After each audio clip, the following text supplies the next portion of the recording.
unblemished records. And here at home, Rich Stadium, 80,000 fans have cheered win after win for Buffalo. In fact, 17 straight times opponents from the AFC Eastern have fallen to the AFC champions, the Bills, of the last 2 years. Hello, everyone. Dick Enberg with Bob Crumpy. Oh, what a day it is. And for Miami, they're pleased with the weather. Don Shula made a comment regarding that before the game today, and he's also pleased that he has Keith Jackson, 3 times a Pro Bowler with the Eagles, averaged 60 catches a year and 5 touchdowns, and he's young. And Mark Clayton, who has 507 career catches. Clayton was on the injured list with a cervical problem in the neck. He is going to play today. But they don't play defense, and Buffalo Bills have seemingly an unstoppable offense. Yeah, he's Thurman Thomas, and he gives defensive coordinators, not just for Miami, but throughout the league, nightmares.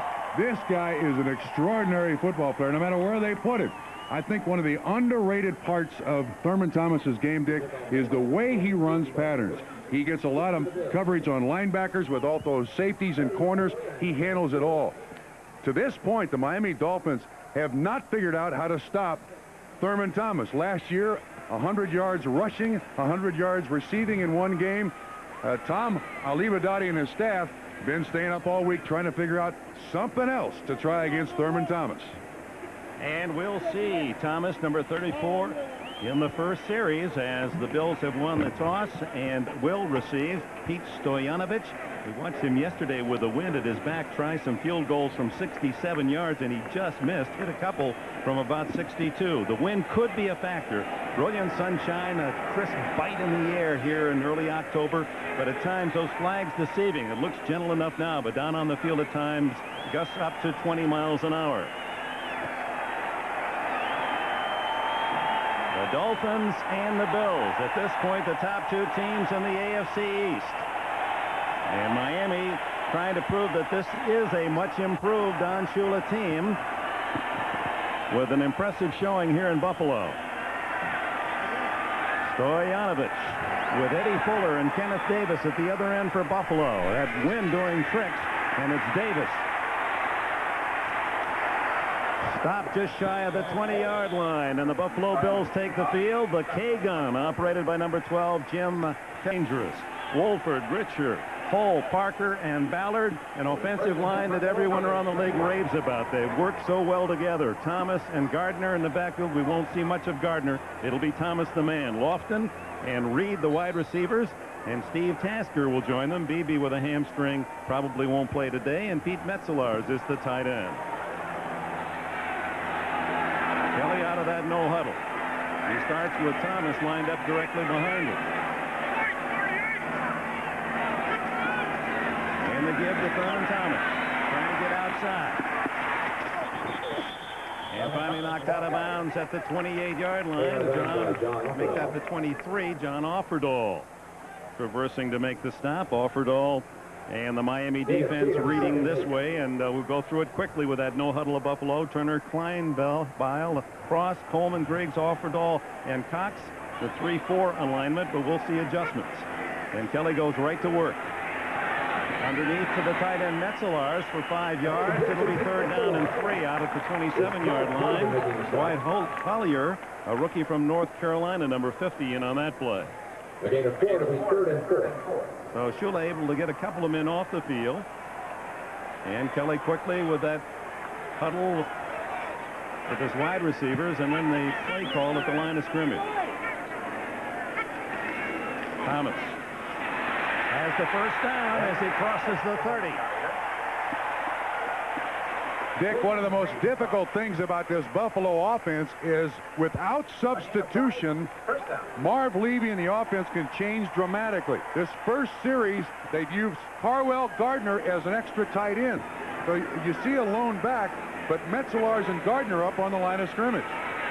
Kelly pumps, throws, and there's Andre Reed. Reed, who is just shy of 500 career catches. In fact, needs just 5 today to reach that magical mark. Offerdahl with a stop.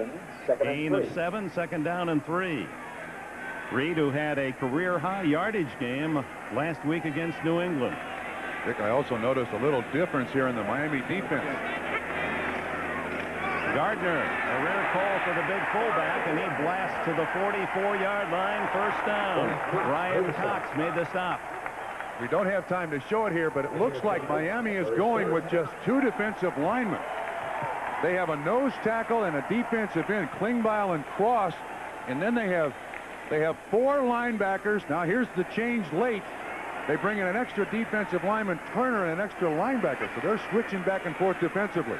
Thomas hit the backfield, spins, and right into the arms of Brian Cox. Cox, who is from Western Illinois, finishing up the job. Offerdahl made the first contact. There's the defensive coach, Olivadotti, and able to shuttle in some substitutions. Yeah, here's the change-up defense. They've got 5 defensive backs, basically 2 defensive linemen, and 4 linebackers. Kelly one-handing the snap. Offerdahl pressuring, and Lofton, the veteran wide receiver, has his first catch. He's to the Miami 48, just shy of a first down. See if we can see what we've got here. This is Klingbeil. This is Cross. This is Coleman, and Griggs is down as a defensive lineman, when in fact that's just 2 defensive linemen and 2 linebackers. In essence, a 2-5-4 alignment. It is third down and a yard and a half. Gardner tripped up in the backfield. A knifing tackle by Offerdahl, the 5-time Pro Bowler from Western Michigan. No gain, 4th and 2. Big play, and Buffalo so often with that first possession takes it right down the field, and that Miami defense perhaps causing some problems. I don't think Miami minds giving up yardage like this. They'll give them a couple of first downs. They want to come up with that big play because this is an unrelenting offense when it gets rolling. Chris Moore, seldom used. He's punted only 8 times all year. That's testimony to the Buffalo offense, and Scott Miller going to let that one bounce, and it's going to bounce in the end zone. Miami will play it on the touchback at the 20-yard line when we return. No score early in Buffalo. Take a look at the defense here. The 2 defensive linemen right in here. That's Cross, and that's also Klingbeil. And then they've got 5 defensive backs, 2, 3, 4, 5, and 4 linebackers in an attempt to try to slow up this Buffalo offense. Now, this is really taking a chance because the Buffalo offense is the best rushing offense in the league. And John Offerdahl, one of the inside linebackers in that alignment, able to knife through and make the stop on third down.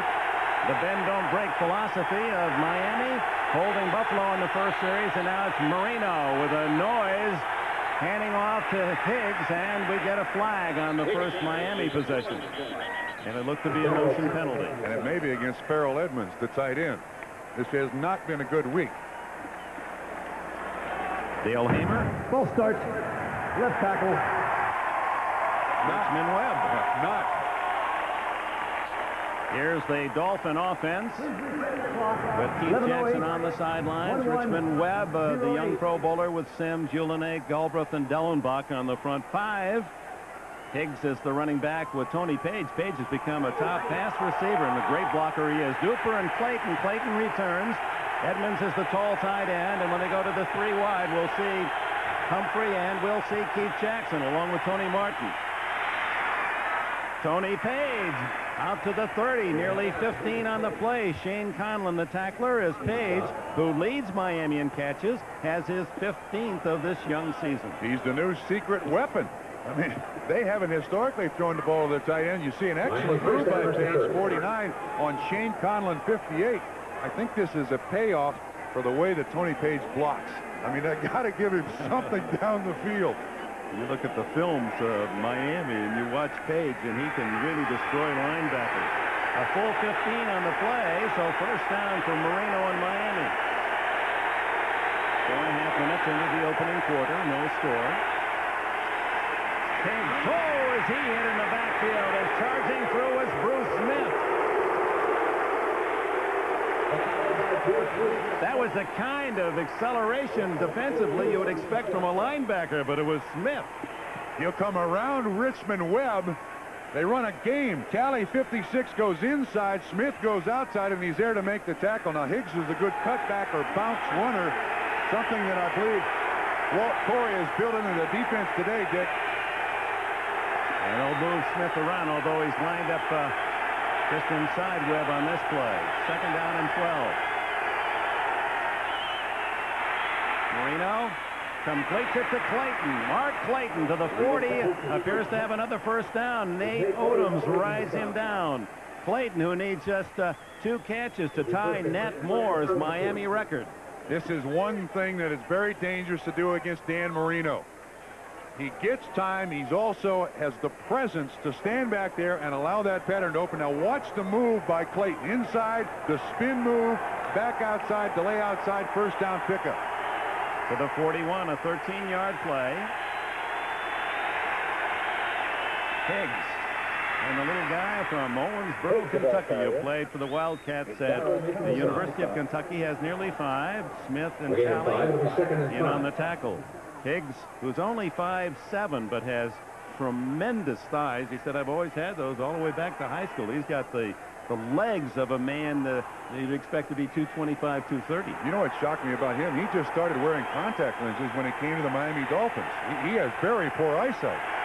Said, no wonder I couldn't catch the ball. I didn't see it till it was right in my face.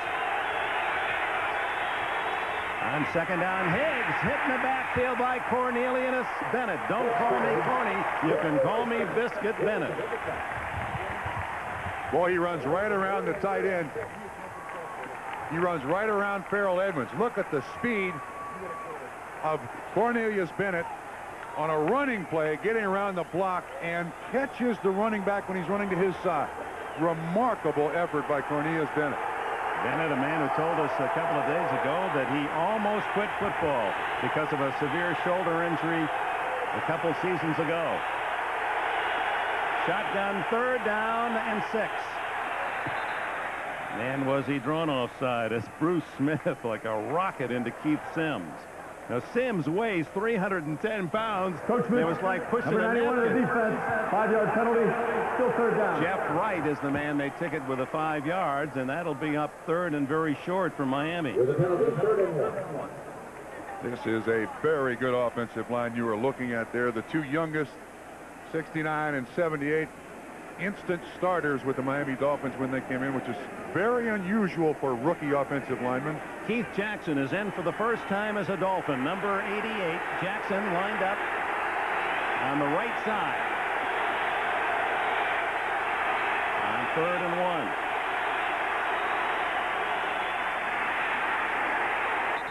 And it's Higgs right to the 50-yard line, but short of the first down. No, I got James Saxon inserted into the lineup, and Carlton Bailey and Bruce Smith were there to grade him.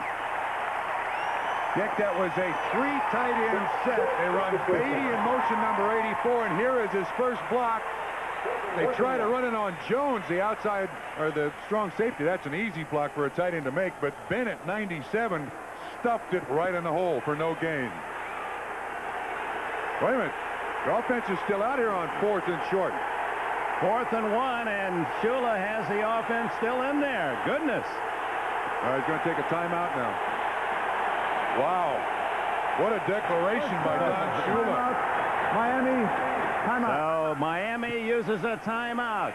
7:07 left in the opening quarter. On NBC is brought to you by Pontiac and your nearby Pontiac dealers. We are driving excitement. By Little Caesars Pizza, where you always get 2 great pizzas for 1 low price. By the Diamond Anniversary Band. This year, tell her you'd marry her all over again. And by cold-filtered Miller Genuine Draft. Get out of the old, get into the cold. Welcome back to Rich Stadium, and this crowd on its feet, spurring the defense. 4th and a long 1. And Shula apparently going to go for it with Page and Humphrey lined up behind Marino. That's Beatty in motion. Or are they just going to try to draw Buffalo?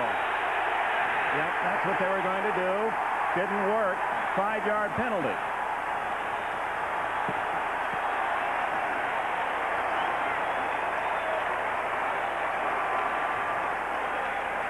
Now, Shula, there were 2 sides to that issue. One was he making a statement that they were going to go all out and gamble on the first possession at midfield, or what he just tried to do. Delay of game On the offense, 5-yard penalty, 4th down. I think Shula knows that any tricks he's got in his bag beginning of this season, he's got to get him out here against Buffalo at home. Clifford Hicks just returning to the Buffalo roster off the injury list to return Joe Prokop, left-footed kicker, replacing the injured Reggie Roby.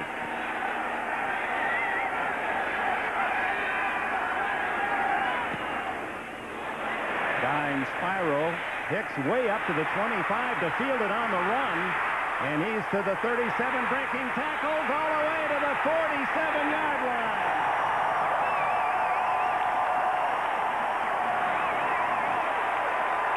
'29-yard punt by Prokop, 22-yard return, and Prokop had to make the tackle.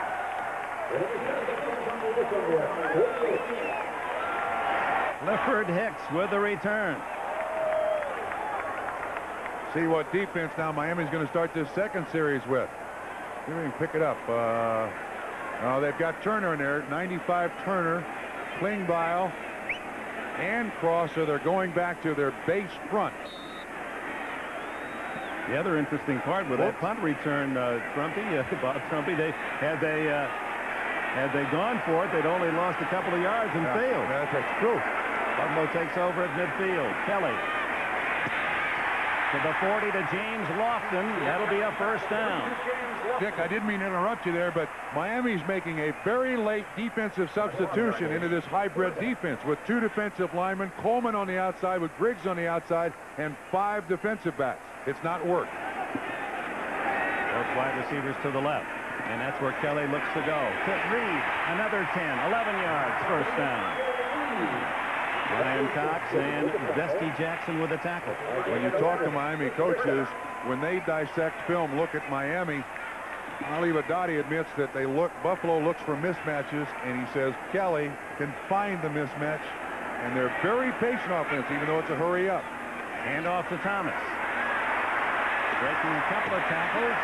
And to the 26, hard-earned 3 yards, Offerdahl and Klingbeil on the stop. John Offerdahl, one of the many Dolphins involved in the hurricane aftermath. He produced thousands of bagels from his 3 bagel companies to provide to people in southern Florida that went through that devastating tragedy. On second down, Kelly, lots of time. Wolf takes it down and is picked up at the 23-yard line. Brian Cox got a mid on him. There was a lesson for a rookie defensive lineman, Marco Coleman. Coleman bought the pump fake. Kelly had him up there for a jump ball, part of the learning process in the NFL. You're right the first time. Kelly made him jelly. Yes, he did. Went right underneath that arm. Third down and a short 3. Kelly is 5 for 5 throwing the ball. Knocked away by the rookie Troy Vincent. Vincent, the #1 pick of the Dolphins out of Wisconsin, the 7th player selected in the draft, and that'll bring on Steve Christie for a field goal try. So far, Lofton is the intended receiver. So far, Miami's defense has done an excellent job here of just giving up a little bit, just bending a certain amount, not letting him get into that red zone and the scoring zone. Steve Christie, picked up on the Plan D process from Tampa Bay, has missed only one. He's 7 for 8. This one for 40 yards.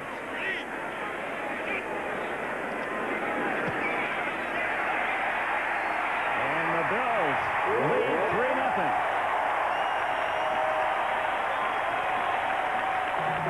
Just under 5 minutes remaining in the opening period. Kelly not happy about settling for a field goal. He's 5 for 6, and oh, did you see what he said? He said, "Are you in charge of the balls? Make sure there's air in them."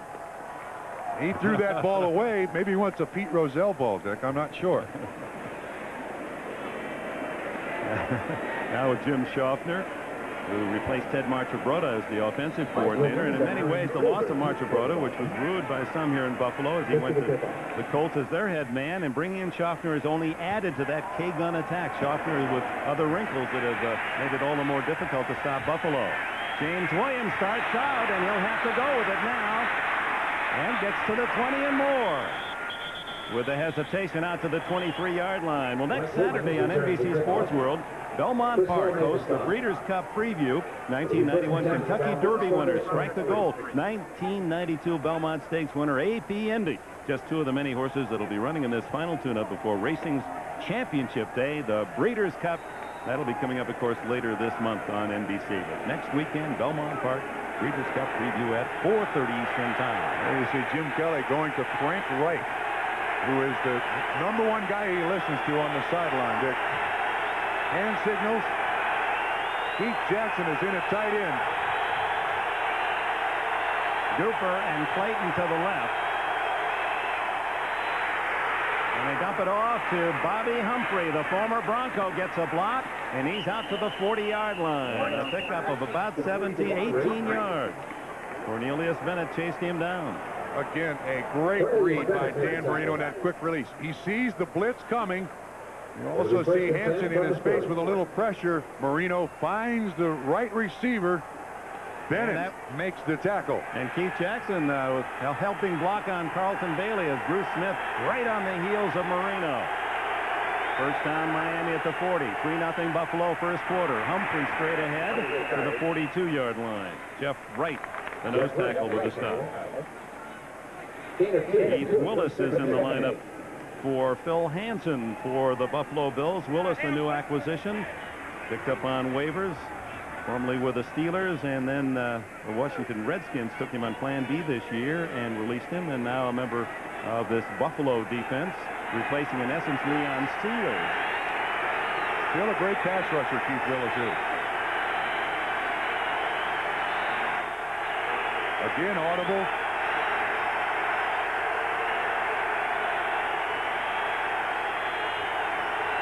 Movement in the line, and of course the noise a factor there. Bruce Smith and Willis charging through. Bruce Smith was right on the center. Ulanate. That was that double sync Bruce where they had tackles and end cover the center and the two guards. False start. Number 62 of the offense. 5-yard penalty. There he goes with the right guard. You can see Smith is here. They call this double sync Bruce to try to put pressure on the up front guys on the offensive line, and I don't blame the offensive line for flinching a little bit. When you got Bruce Smith in there, yeah, I'd be quick out of my stance too. Smith said, I'd like to line up against Richmond Wood the entire game, but the coaches feel by placing me in the middle, I can get into Marino's face, and that's how you stop Dan Marino. Marino guns over the middle. What a throw! At the 45-yard line, Keith Jackson pays his first dividend to Miami. 18 yards. Now, the one thing you like about Keith Jackson is he splits out as a tight end, and he runs patterns like a wide receiver. Hicks is the man in coverage just off the injured reserve list, but Jackson, even though he is 6'2", 254, he runs like he's 204 out there, and that's the thing that Don Shula likes about him. First catch since late December against the Redskins, and he had good coverage on him, had to fight off the defender, makes a catch of a perfect throw from Marino. Miami in Buffalo territory the first time, and nothing there for Bobby Humphrey as Cornelius Bennett and others make the stop, and Bennett appears to be nicked on the play. I think it's his arm or shoulder, Dick. Reaching in down low to make the stop. Four-time Pro Bowler Bennett. And of course, we know the shoulder problems he's had. Started as thought he was going to be a tight end when he went to college. They turned him into a linebacker the first day he showed up at Alabama. Appear to be working on the right wrist of Cornelius Bennett. Does not seem to be serious. 3-0 Buffalo. Those are the first points allowed by the Miami defense in the first quarter this year. Of course, they played one less game than most of the league. Miami and New England set out the first weekend because of the hurricane. Marcus Patton, number 53, has replaced Bennett. Marino, his 4 first downs, all by pass, 4 for 4, 64 yards. They've made only 4 yards on the ground, -4.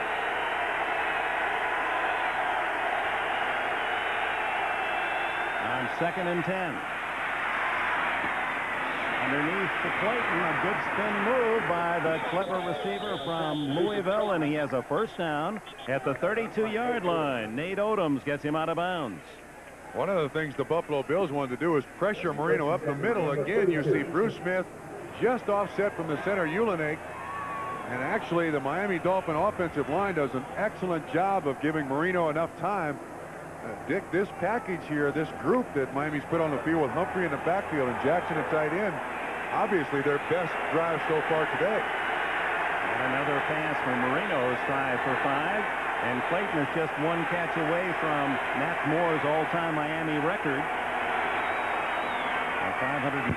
Humphrey with a carry, and some positive yards on the ground from the former Alabama All-America, Darryl Talley, and others with the stop.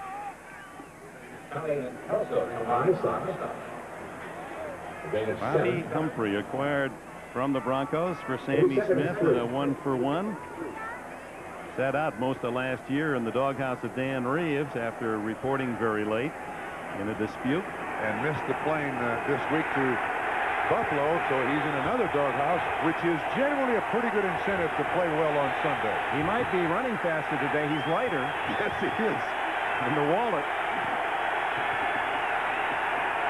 Keith Jackson split on the right side in the slot.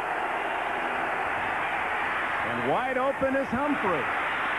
And Humphrey down the sidelines, finally bumped out of bounds at the 12-yard line as Darryl Talley gets him. And this offense with Jackson adding another dimension and Clayton's return and Bobby Humphrey in the backfield operating much like Buffalo's K-gun. Dick, look at this. This is Jackson. Watch the double coverage already on Keith Jackson. The respect that Buffalo is paying already to Keith Jackson. You'll see the safety comes up to help. That allows Bobby Humphrey to be wide open in the flat. Final seconds of the opening quarter, and Miami threatens, down 3-0. And Marino comes over to verbally give Keith Jackson the call. Over the middle, incomplete, intended for Mark Duper. Nate Odoms on the coverage. The Dolphins have, to Don Shula's taste, scored too many times by way of a field goal inside the 20. This would be their 14th trip into that red zone with only 4 touchdowns. Well, they've certainly taken a lot of time off the clock. This has been a very deliberate, positive drive. That's one of the things that teams like to do against Buffalo. Again, 4 wide with Jackson in essence playing a slot right. Martin far right with Duper and Clayton to the left side. Into the end zone, and nice coverage again. Kirby Jackson as he ran off the receiver Mark Clayton. That brings up 3rd and 10. Don Shula looking for his 310th win, and may just, as we'll learn, as Dan Marino says, I can't tell you now. Wait till later in the season when we ask him, is this the best offensive personnel you've ever had while in Miami? But he did it with a twinkle in his eye. Yes, yes. I like Don Shula's comment yesterday when we talked to him. He said, I'm trying to surround Dan Marino with as many great offensive athletes as I can find. He's done it. 3rd and 10. And Tony Martin covered well by Kelso. 2 seconds left in the quarter, and you saw what Joe Prokop's punt, what happened in this wind at Rich Stadium, and it is in that condition now that one of the top kickers in the league, Pete Stoyanovich, comes in for his 12th try of the year. He's 10 out of 11. This young man from Indiana has a tremendous leg, already a 53-yarder. His only miss from 50. This in 30 yards.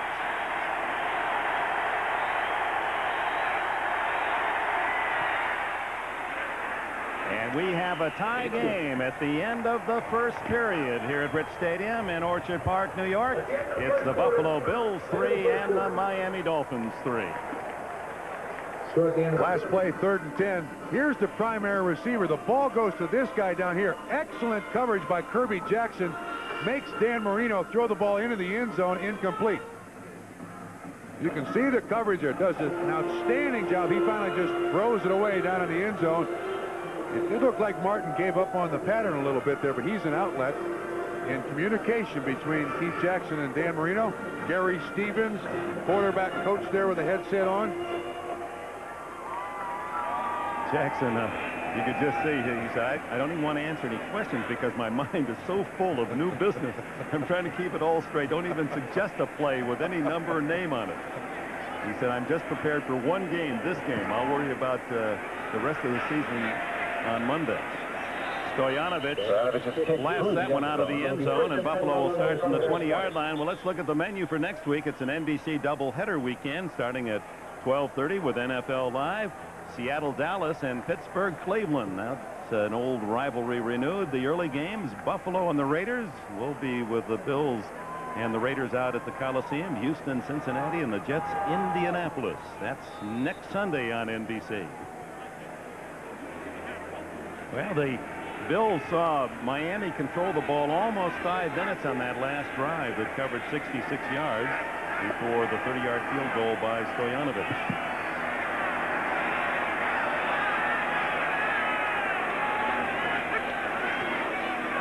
Second quarter, 3-all. Lofton wide open. That's his third catch.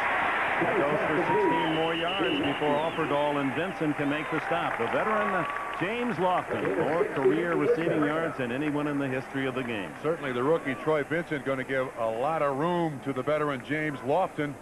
Lofton shows that great acceleration off the line of scrimmage, which drives all defensive backs off. Nice pickup. Again, now I think we'll see Buffalo go to something else here. Try something else. Reverse. How did you know this is coming? Andre Reed, but you weren't the only one. It was read well by David Griggs, the University of Virginia. Griggs, who's played very well this year, hands Buffalo a negative of about 7 yards on that play. Well done. Stayed at home. You can see the whole thing. He doesn't really read it. He kind of falls into it, but makes an excellent tackle. Buffalo keeps discovering what they can do formation-wise and personnel-wise. Kelly down the field and misses James Lofton. Vincent on the coverage. That'll bring up 3rd down and 17. Kelly now 6 for 8. Marv Levy and Don Shula, the two deans of NFL coaching. Levy is 64. Shula, 2 years the pup. Going for 310 wins today, Shula. And you know, through the years, and we've known Don over 20, it just seems like he's the one man that doesn't change. It's one of the beautiful things about the NFL that Shula is always just that. Yeah. It says it all. Last night. Over the middle, complete to Thomas. He's dragged down at the 40. That'll be shy of the first down by nearly 6 yards. Brian Cox, second year from Western Illinois, made the stop. Not enough to make the conversion. This Miami defense has done a very good job. I mean, one of the things that helps, Dick, is you want 80 yards behind your defense, so you can employ all the different defenses.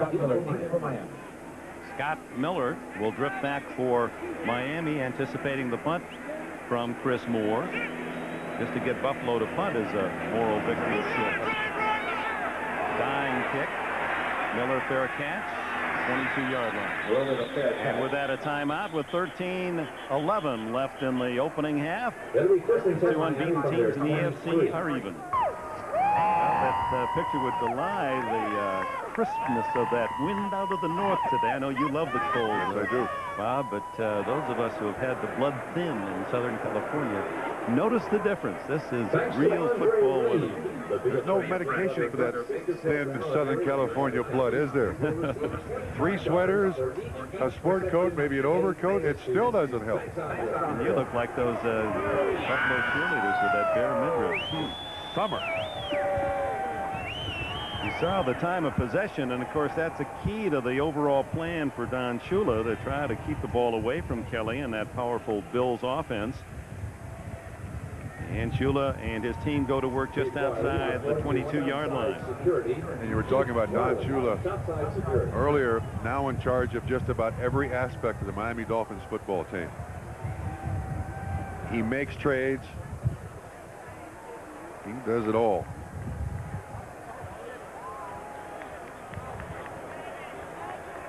Don't know what this confusion is all about. Perhaps one of the clocks not working. Looks all right. Oh, I see. That's, yeah, one of the officials either ill or injured leaving the field at the far side. So Hamer making sure that all bases are covered as best he can, and the side judge apparently hit in the eye. One of the officials was injured. Will work the game with 6 men.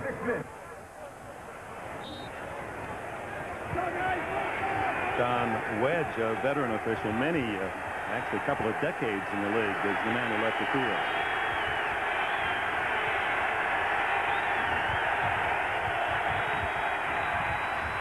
Very nice.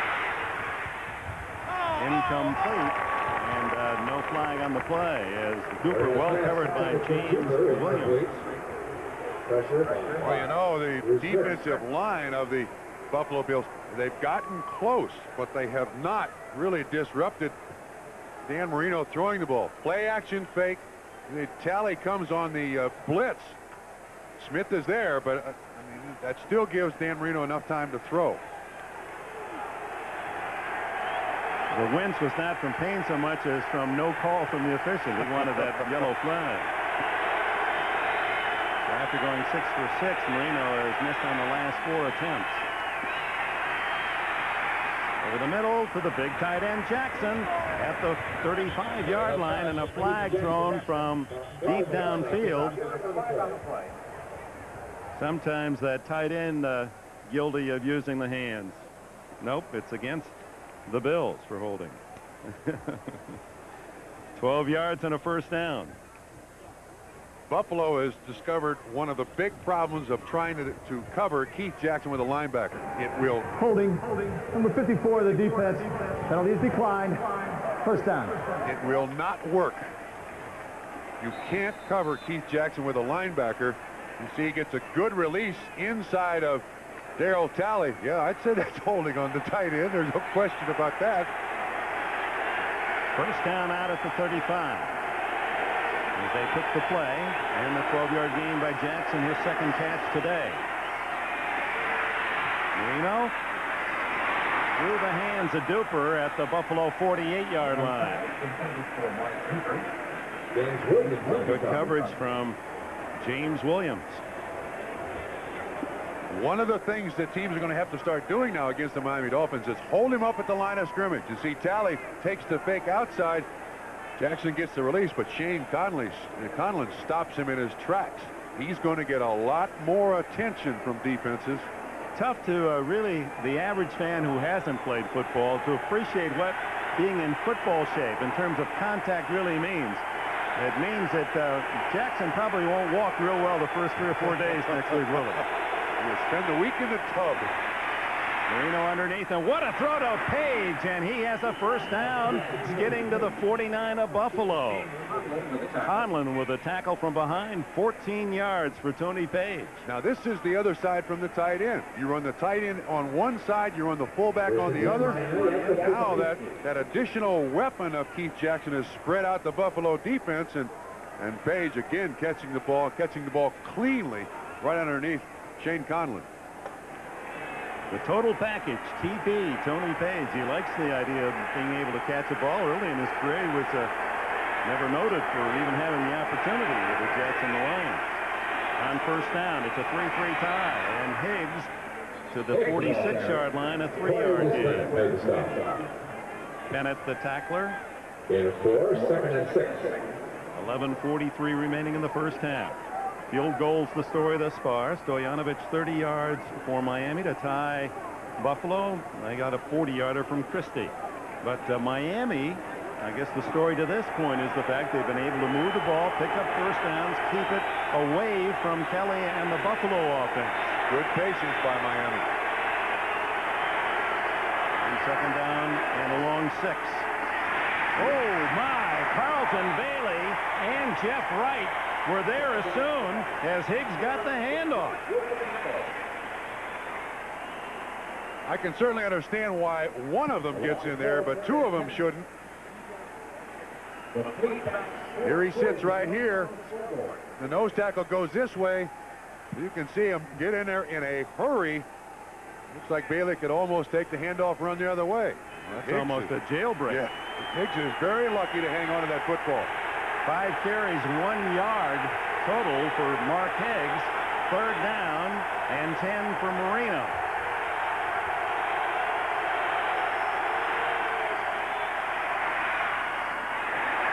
Incomplete, and Marino had to unload in a hurry. Freddie Banks was the nearest receiver. You can see a certain amount of impatience now by Buffalo. They even come with Hicks coming on the corner blitz, trying to get some pressure on Dan Marino as best they possibly can. So Joe Prokop comes in for his second punting try. This time the wind will be more in his favor. Although the wind is blowing from the north into his face up high, it actually serves down lower to help the kicker and the passer going from our right to our left. Beautiful spiral. Third catch by Hicks. He lets it bounce. And that could have been a great play. Does no signal that he did catch it in the end zone in midair. And that's a great play. Looked to be Tony Martin. No, Mike Williams. It was Mike Williams, but a flag is down. And they're going to call it back. A great effort by Williams. As long as you leave from the field of play, you can... Illegal formation on the kicking team. 5-yard penalty. Repeat 4th down. You can fly deep and in the end zone as long as you don't come down. And Don Shula barking at the official on that call. The illegal formation. Well, they're really... That's Westhoff, too, the special teams coach. They are really bending the ear of the head linesman. His name is Paul Widener. Anyone who knows the rules at Shula, he's been on that rules committee much of his NFL career. One of the problems with being an official, a head linesman, is that you get each sideline on each path, right in front of the coach. So that nullifies the ball being down and almost snapped over Prokop's head. Did a good job of fielding it. Hicks at the 20 to the 30. So that is for Don Shula, a 26-yard penalty instead of the 4. Buffalo takes over at the 30. This is a big car. Put it in park. Hey, how's it going? It's going great. Where's my food? I love this place. You know, you could have got the croissant for 99 cents. I didn't want that. I wanted this. That's a smart move then, so you're having it your way. 99 cent per sandwich. Croissant. Can you do that? Yeah, but it's called a croissant. Check in between the seats. You could reach down in there and find enough change to pay for it. You got the croissant? Is that your favorite thing to get? Yeah. It's your way right away. Love this place.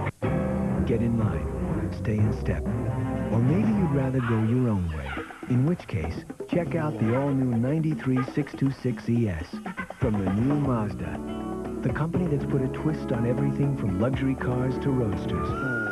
Now we've done the same to sedans, with a V6, an airbag, and ABS. Introducing the all-new Mazda 626. Mazda, it just feels right. Weekend. No tie, no briefcase, just plastic. It all boils down to this. No other card you can carry is accepted in more places and in more ways. Food. At home and abroad. Okay. I got it. Than MasterCard. It's the only card you need. Rooms. MasterCard. Not a bad day's work. Master the moment.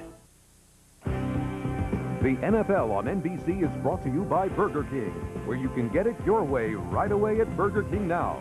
By MasterCard. Master the moment with a card that's accepted at nearly 10 million places worldwide. By the new Mazda. Mazda, it just feels right. And by Coors Light. The Silver Bullet is the right beer now. The Kenberg and Bob Trumpy at Rich Stadium in Buffalo. 80,000 on a crisp autumn day as the Buffalo Bills, their high-octane offense, producing only a field goal with 10 minutes left in the opening half. It's tied at 3. Kelly starts at the 30. It's this hybrid Miami defense. Thomas tripped up, gets only a yard. So Thurman Thomas, the league leader again this year in scrimmage yards, as he has been the last 3 seasons. 11 yards rushing, 11 yards passing so far. The idea here is Miami's defense is putting their best 6 up front people at the line of scrimmage. 4 linebackers for pursuit. Catch that counter from behind. Thomas again.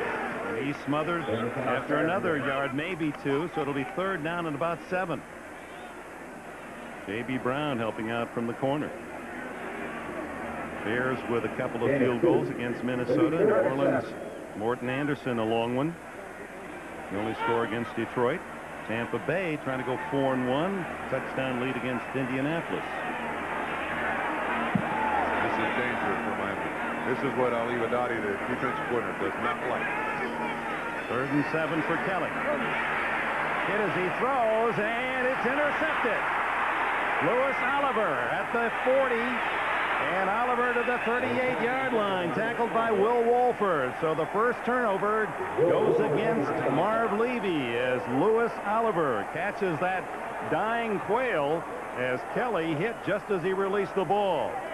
1st and 10 Miami from Miami comes with a blitz. It was going to be an out and up by Thurman Thomas that Kelly was staying with. Here's the blitz right here. It's John Offerdahl.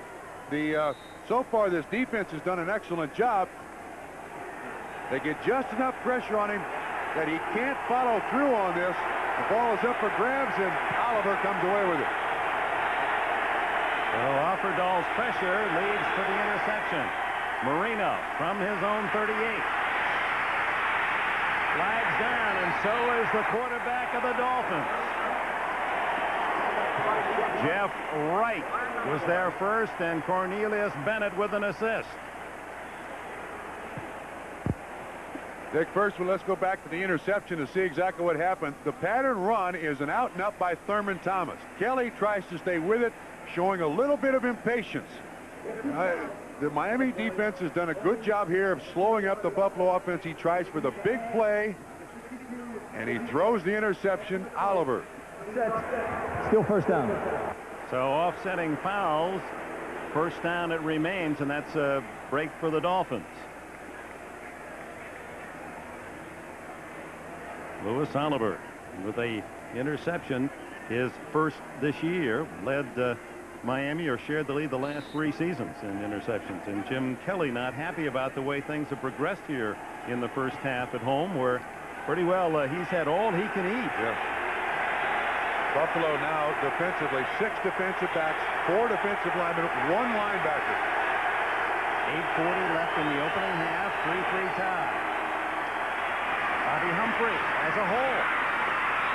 Whoa, he was one man from going all the way. Tackled at the 24-yard line. Darryl Talley and Mark Kelso, the free safety, the last man in his path. You can see that with the 6 defensive backs out on the field, perfect opportunity for a running back like Bobby Humphrey to run the ball. Now, in previous years with Jim Jensen in that spot in this nickel package, he doesn't run the ball.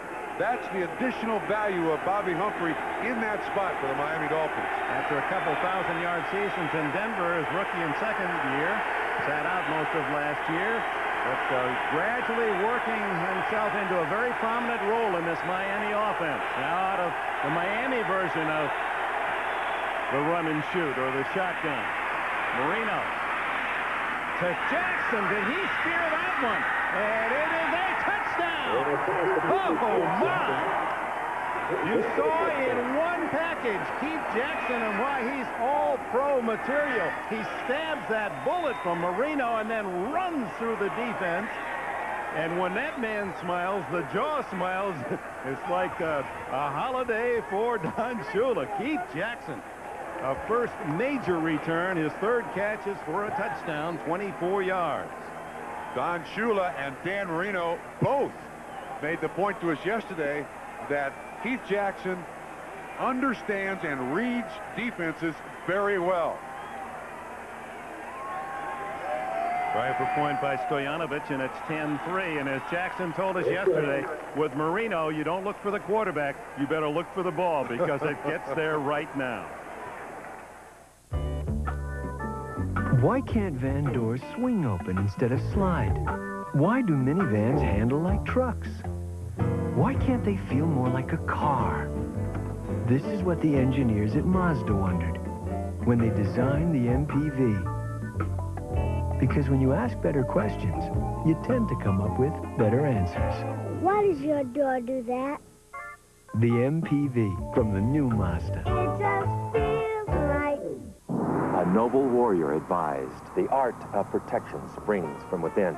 One must stay vigilant against one's unfragrant perspiration, lest one provoke a hostile response. Thus, a Norse ritual is Right Guard Sport Stick. An aromatic array of the freshest scents and maximum protection against disarming wetness. Confirming the wisdom, the best defense is not to offend. Right Guard Sport Stick. Anything less would be uncivilized.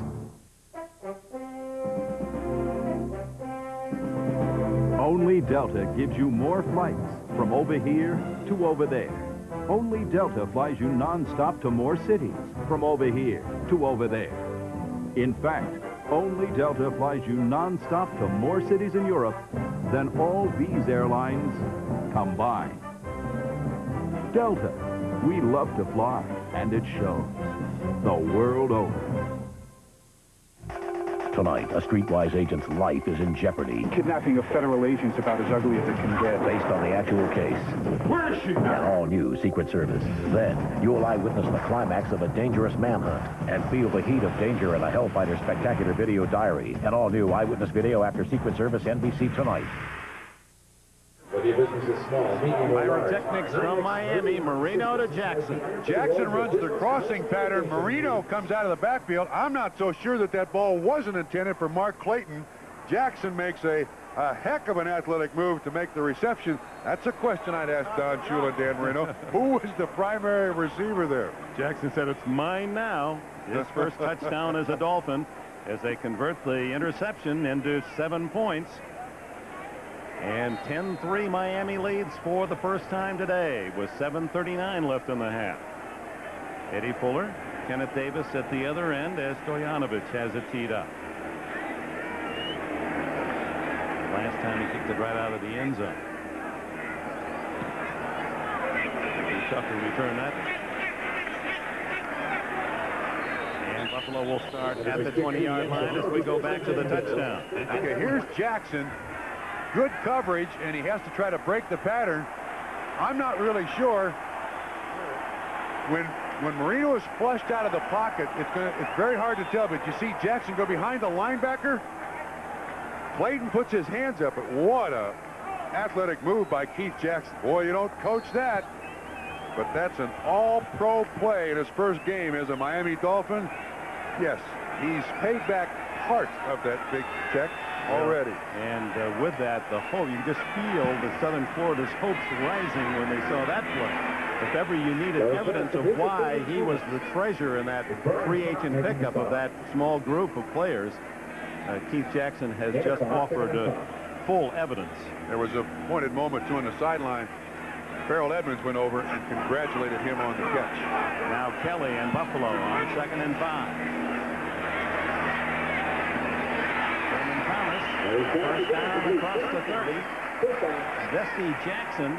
It appears, Bob Trumpy, that 24 Jackson has been assigned to shadow Thurman Thomas. He's either getting Thurman Thomas or he's getting Andre Reed. But again, that hybrid defense of Miami, 2 defensive linemen, 4 linebackers, and there's Vesty Jackson on Andre Reed. And it was intended for Reed, and it was Brian Cox who was there in time to bat it away. Brian Cox, what a story he is. From East St. Louis, from the ghetto. He said, I told my father he shouldn't sell and do drugs. He said, when my father died, the day before he died, he called everyone in the family but me because he didn't like the fact that I went against that path. Very open and candid. And it's Troy Vincent knocking away from Brad Lamb. To this point, Buffalo with nothing really sustained in this first half. It looks like Buffalo is searching around quite a bit to find something that will work, but they're getting a different defensive look. It's going to take them some time at halftime to figure out what might work. 3rd and 10. Lots of time for Kelly. He He's got the first down at the 45-yard line. Buying time on the roll. Hits Brad Lamb. Lamb with his third catch of the year, 14 yards, and paid the price. He got hammered. Kelly does an excellent job of avoiding the rush. Steps up inside the right tackle. Coleman, 90, gets close, but not close enough. And then Kelly throws back across the middle, into the middle of the field there. That's dangerous, but Kelly's book's title is Armed and Dangerous. He doesn't mind taking chances with that football. Troy Vincent made the tackle. Steve Tasker is in for Lamb. Kelly has a line he uses for his receivers. Sometimes they have plays where there's no primary. He says, stay alert and keep running. I'll find you. From the 45, another first down, 6 minutes and 10 seconds left in the half. Out of the backfield to Thomas. And Thomas, first down, Miami, 43-yard line. There's the defensive coordinator, Tom Olivadotti. I'm surprised he didn't try to, give him an arm bar or something, push him into the bench, something like that. That's the nightmare for those defensive coaches around the league. Thurman Thompson. Thomas, how do you stop him? On first down. Kelly wide open to Pete Metzelaars, and the tight end has his first catch. That's close to a first down at the 33. Cox and Jackson with a tackle. They're finding... That's the one thing you got to love about the Buffalo offense. I don't care who you are, even though you're a Miami Dolphins fan. This Buffalo offense has so many offensive weapons. They find a way to get to a series that continually works. They just keep searching. Kelly keeps talking to Frank Reich. What are we getting in this situation? Let's try this. This may be the most changeable offense in the NFL. Some of it, a lot of it, at the line of scrimmage. And they force you to play your 11 men, basically, although Don Shula and Olivadotti have been able to get a couple of men on the field in between these quickly ordered plays by Kelly as they measure for a first down, and it appears, yes, that's enough. At the 33-yard line, Brad Lamb, out for a play after being hit by Vincent, is back in the lineup, and Metzelaars is left with a limp after that last catch. There's Lamb, who played at Anderson, Indiana, NAIA Division II school. All 7 plays on this successful drive after the Miami touchdown through the air. 5 completed by Kelly. Thomas. Wonderful change of direction talent of Thurman Thomas. He's inside the Miami 30. The Miami Dolphin defensive coaches didn't think that this hybrid defense would work throughout the entire game. Now Buffalo is beginning to catch on to what they're seeing here defensively. So the next adjustment now must come from the Miami defense to stop this drive. Now they put Thomas out in a slot on the right, triple right, and they throw the other way, and it's picked off. J.B. Brown. He's fast. He could go all the way if they can stop Kelly. And Kelly, how about that? Kelly denies a touchdown. A man who admits that he has the temperament of a linebacker, not a quarterback, would not be denied. Fought off a block and saved the score. But J.B. Brown takes it all the way to the Buffalo 34-yard line. Excellent coverage by Miami. Forced Jim Kelly to go to an alternate receiver. And J.B. Brown with excellent coverage comes up with the second interception of the day for Miami. The last one by Lewis Oliver led to the touchdown score. Keith Jackson. Clayton left, Duper right. Page. And it's Higgs behind Page. Mark Higgs, the little guy. Skipping out of bounds with a first down at the 20-yard line. James Williams knocks him out of bounds. James Williams, the quarterback, with a tackle, a 13-yard play. Let's go back to the interception. And as you watch this play, watch the coverage down the field. Excellent coverage all over, and you see at the top of the screen that I don't believe that that's the primary receiver.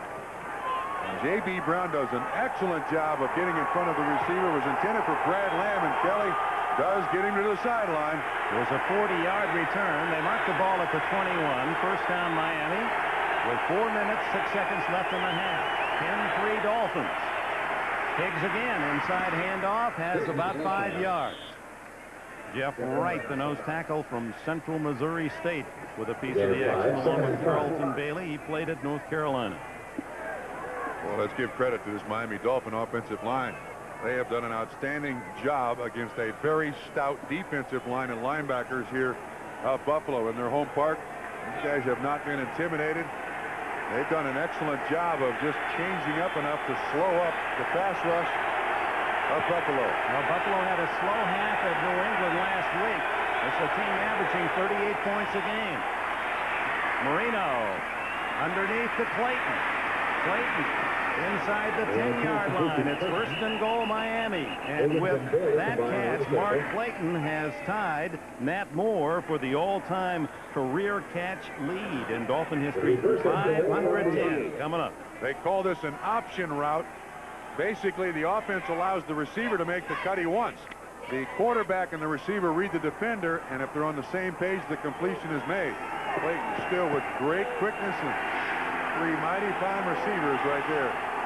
And Clayton playing his first game of the year, injured at the start with that neck problem. Higgs. He just burrows his way for about 3 to the 5-yard line. Not much to hit at 5'7", Higgs, except a lot of legs. He does hide and hide well. Tony Page was up at the line of scrimmage acting like a tight end, had a pretty decent block, and then Richmond Webb pulls. He's right behind him. Yeah, he's tough to find. Said that when he was in Dallas, he was behind Herschel Walker. Herschel never came out of the game. Went to Philadelphia. Randall Cunningham threw it. Finally gets a chance to run it in Miami. And gained over 900 yards last season. Down to the 2-minute timeout, and I don't think they'll get a play off. Now there it is, the 2-minute warning. So when we return, 2 minutes left in the first half, the Miami Dolphins try to add to a 10-3 lead.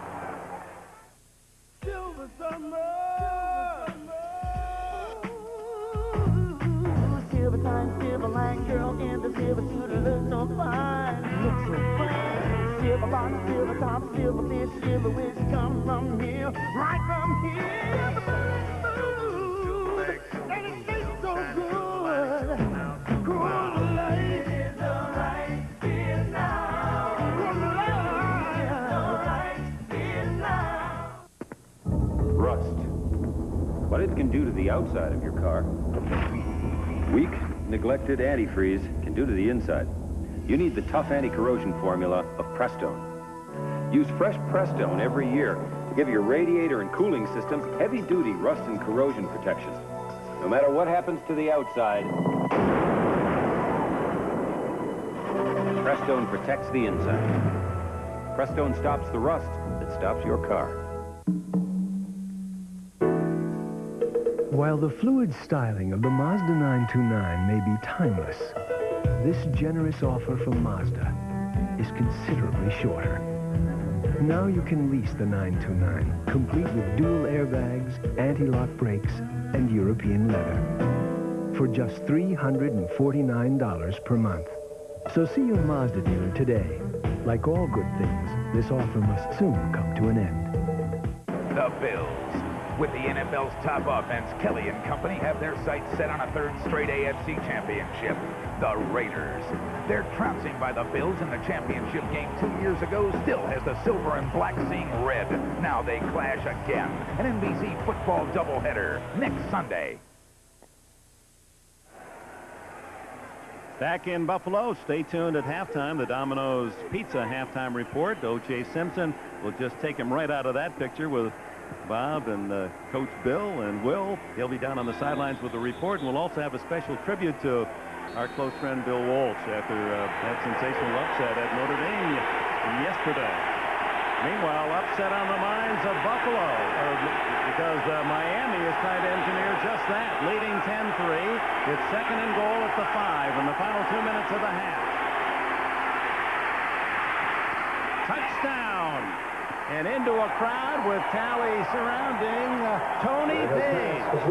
Had to dig out the number. Tony Page using his girth to ward off enough of the defense to find an opening for Marino. And Dick, again, it appeared the primary receiver was Keith Jackson.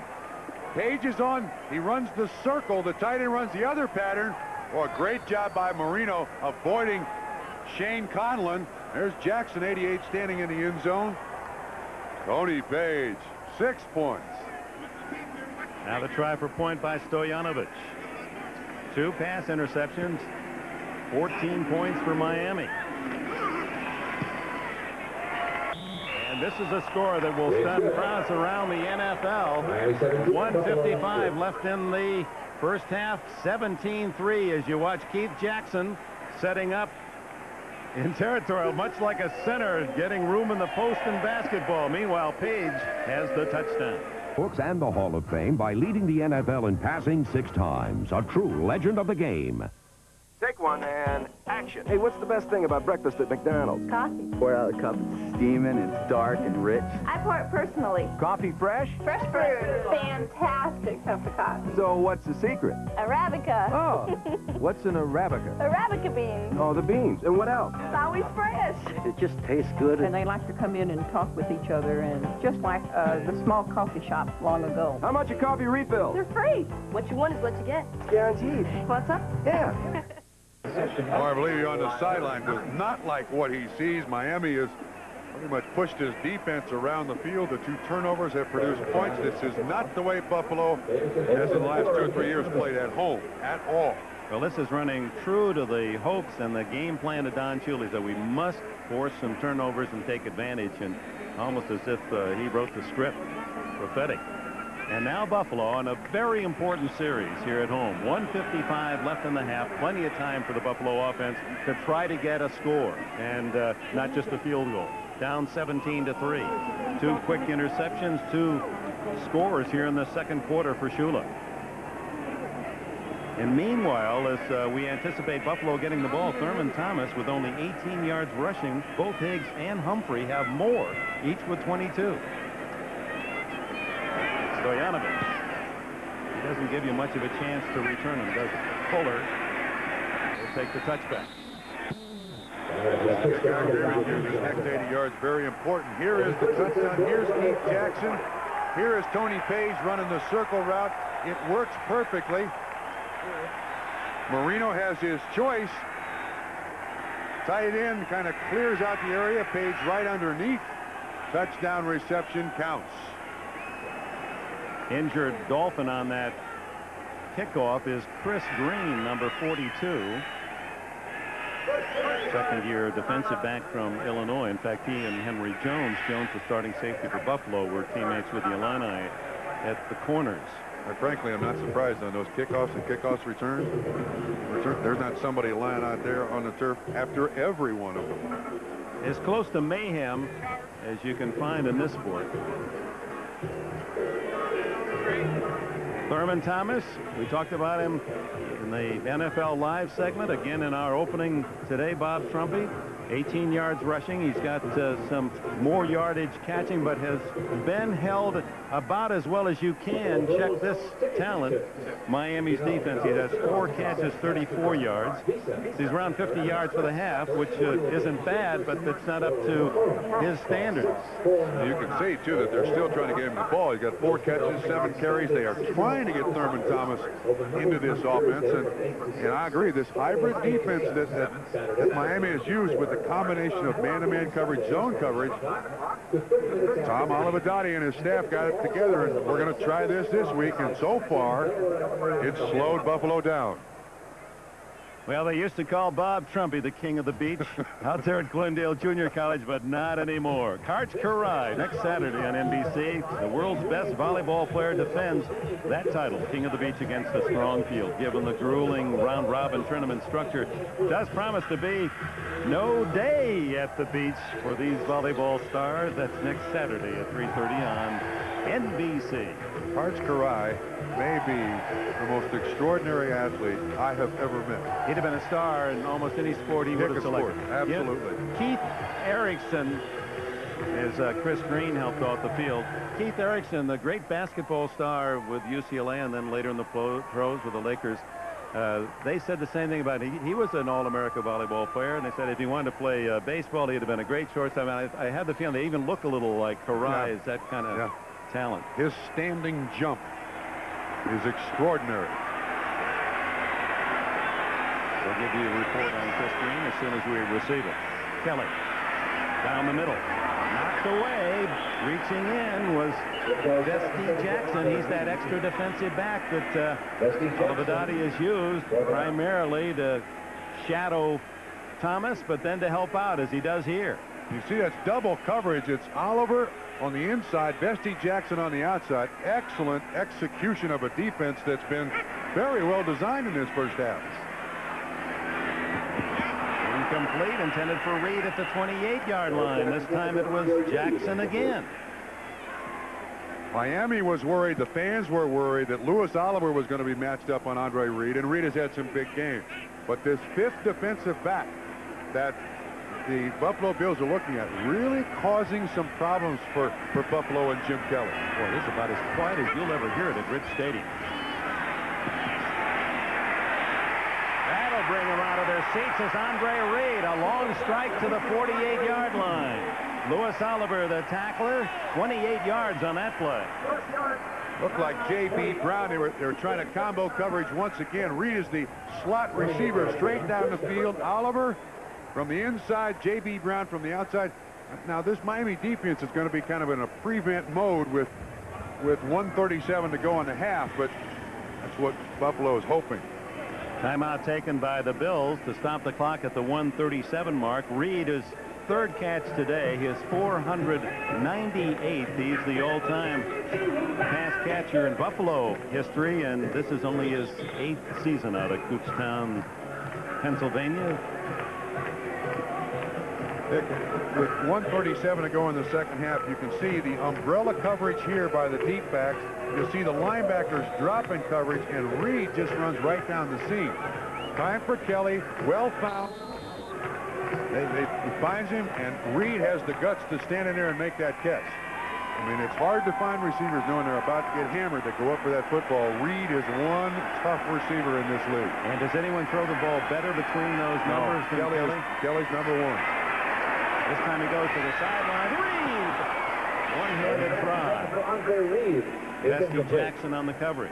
Now the ball here at Rich Stadium with the tricky winds, especially when once you throw the ball to the side, then the wind has more of an opportunity to play, and Kelly, of course, knows that best of all, and one of the reasons why down the center of the field he is so tough. Yeah. And they don't practice in the stadium that much. They have a practice facility that's over there. Has a dome on it. Over the middle and a first down at the 38-yard line is James Lofton. And the Bills will hurry to the line of scrimmage. Again, finding weapons. He runs the slant. Brown is just a little bit late getting there, and Kelly again. Crisp. 1:12 left. Kelly from a crowd has to throw it away. Rob Awalt, acquired as a backup tight end with the injuries to Keith McKellar and Ed Thomas. Awalt, Plan B, picked from Dallas by Denver, and then as a free agent signed by Buffalo when they were in the tight end crisis. Hasn't caught a ball yet for the Bills. That stops the clock. 1:08 left in the half.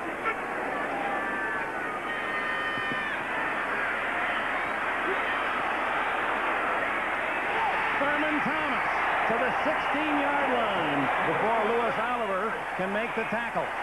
Great job, Jim Kelly. Excellent coverage. Rolls to Thurman Thomas. You're going to see this entire thing unfold. You're going to see part of the pattern. There's Thomas. He goes behind the linebacker. Cox 51. Ryan Cox underneath. Beautiful throw by Kelly for the first down. Well, wait. Let's see if there's a flag on the play. I don't see one on the field. Second charge. Timeout. Oh, just a timeout. 40-second timeout. The officials were huddling as if a penalty had been called. So one timeout left for Buffalo. Well, you can see the familiarity between Jim Kelly and Thurman Thomas. This is the way his pattern kind of ends up like that. He's just avoiding coverage, and Kelly stays with it. Now, Miami does a pretty good job of covering him here, but Thurman Thomas's biggest point, when Kelly runs right, Thomas runs right. He runs with the quarterback so they can make the completion. Big hit. First down. Again, Kelly orchestrating, move here, move there. Great touch on the football. How about the touch by our director, John Gonzalez, producer, John Peretzis? They had the two principals in focus all the way. Thomas now, just 18 yards rushing, but 56 catching. And Buffalo has moved quickly downfield. And with just under a minute remaining, trailing 17-3, it's Kelly to work again. To the end zone, Thomas couldn't quite get there. Well, he broke over the top of the linebacker. Boy, if he doesn't break over the top of the linebacker, I think they've got 6. But let's give credit to Brian Cox, 51. He does an excellent job in coverage.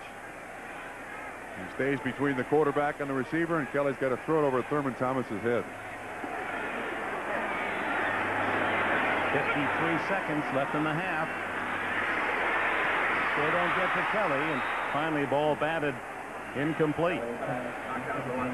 Jeff Cross, who has been the sack master of the Miami Dolphins, number 91, has led them the last several years, but doesn't have a sack this season, was pressuring Kelly on that one. 49 seconds.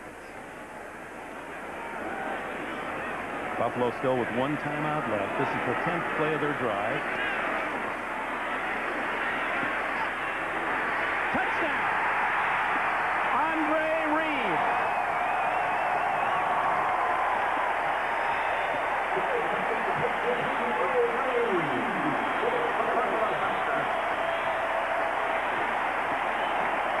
Reed's second touchdown of the season. And Buffalo indeed shows why they are the top offense in the NFL as they strike quickly here at the end of the half. This offense just does not give up. Don Shula knows that. He told us yesterday they wear defenses out. Christie adds the extra point, 17-10. Andre Reed in the slot, left side, 83. An excellent move around Bestie Jackson, and look at the confidence Kelly has in Andre Reed. I mean, he knows he's going to get open. He throws it before Andre Reed looks. The ball is perfect. Here's Reed. It's all Andre Reed. And look at the confidence that Jim Kelly has. Watch Kelly when he throws it. How in the world can he suspect or hope that Andre Reed is going to get open? He trusts his athletic ability, and they get it done. You can't keep us down all day, he says.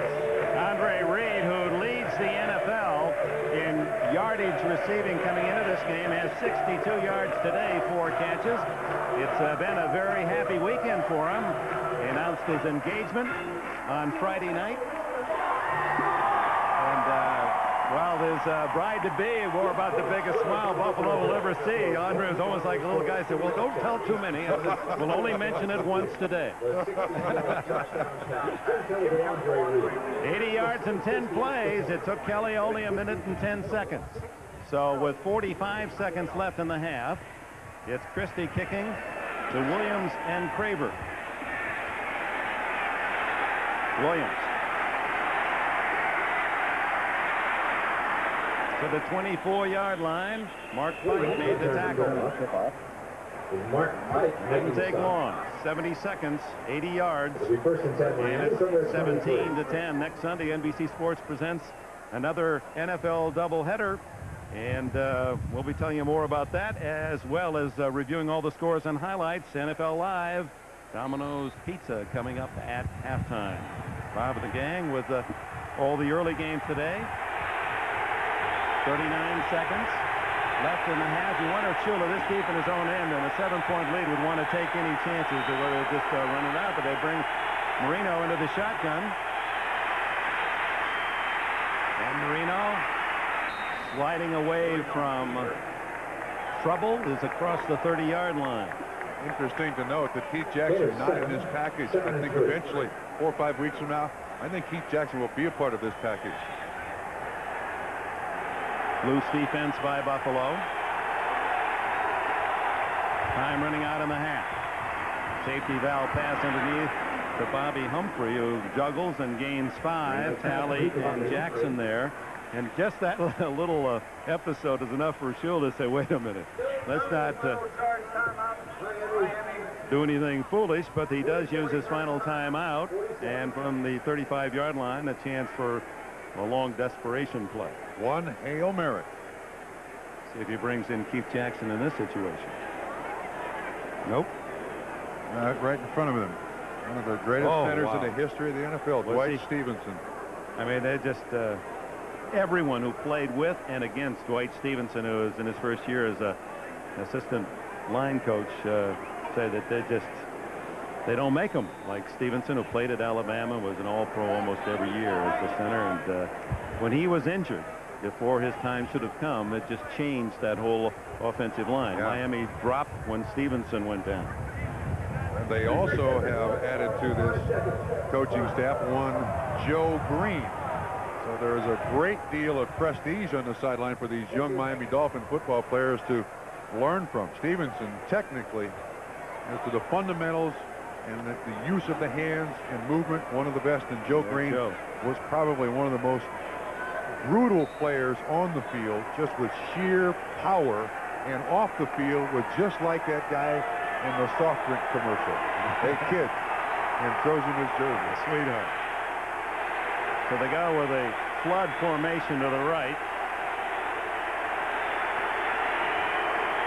Buffalo's deep defense back at their own 30-yard line. Marino up into that gale.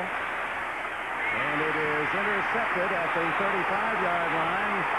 And battling all the way to the 40 is James Williams as the first half comes to an end. Unbeaten Miami, unbeaten Buffalo, and the underdogs from South Florida have a 17-10 lead at the intermission, converting 2 interceptions into 2 touchdowns as Keith Jackson has debuted. And now to New York and Bob Costas. This is the Domino's Pizza NFL Live Halftime Report, brought to you by Domino's.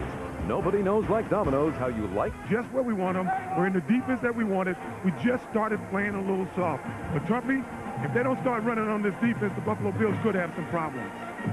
Yeah, Juice, I agree with you. Thurman Thomas just 18 yards rushing, and this nickel package is very interesting. Again, 2 defensive linemen, 2 outside linebackers crashing the outside, 2 inside linebackers. I clear that, and 5 defensive backs. And that's where the problem lies. When you look at that defense, you think you can run the football. Up in the middle, it appears that this defense is vulnerable.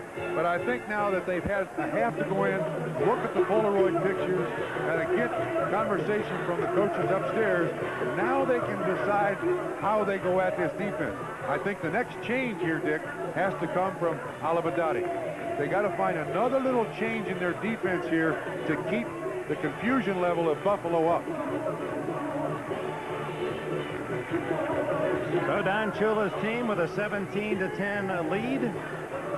And the Buffalo Bills with a halftime to look over those defensive schemes of the Dolphins and make their adjustments. And the team that has represented the American Football Conference in the last 2 Super Bowls, the Buffalo Bills, will have to rally from behind, and that's a fairly rare experience for Buffalo, especially here at home, where, as we documented earlier, they have dominated opponents since 1988. The measure of Marino and Kelly, 2 of the game's top quarterbacks, 2 of the class of 1983. And it'll be Marino who will be on center stage first as Steve Christie kicks it off to open the second half.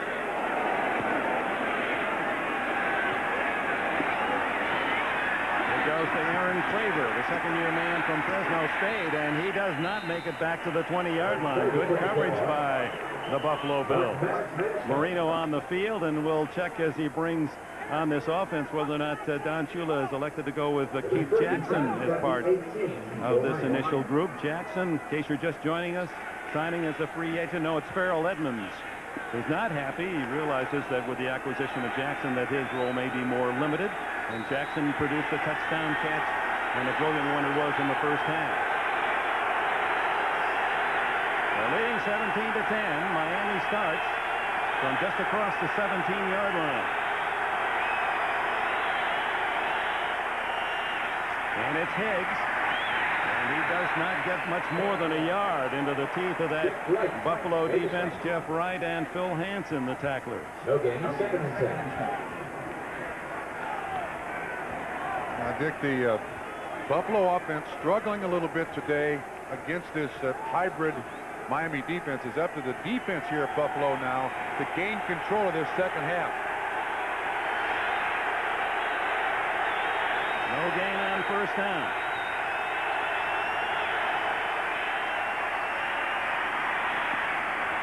Good away. Tony Martin, the closest white shirt. Good downfield coverage from Buffalo.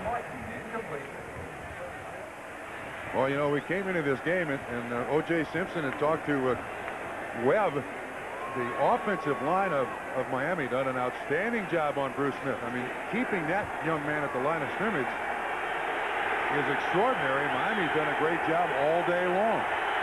Marino has not converted a third down, 0 for 3, and this is a tough one deep in his own end.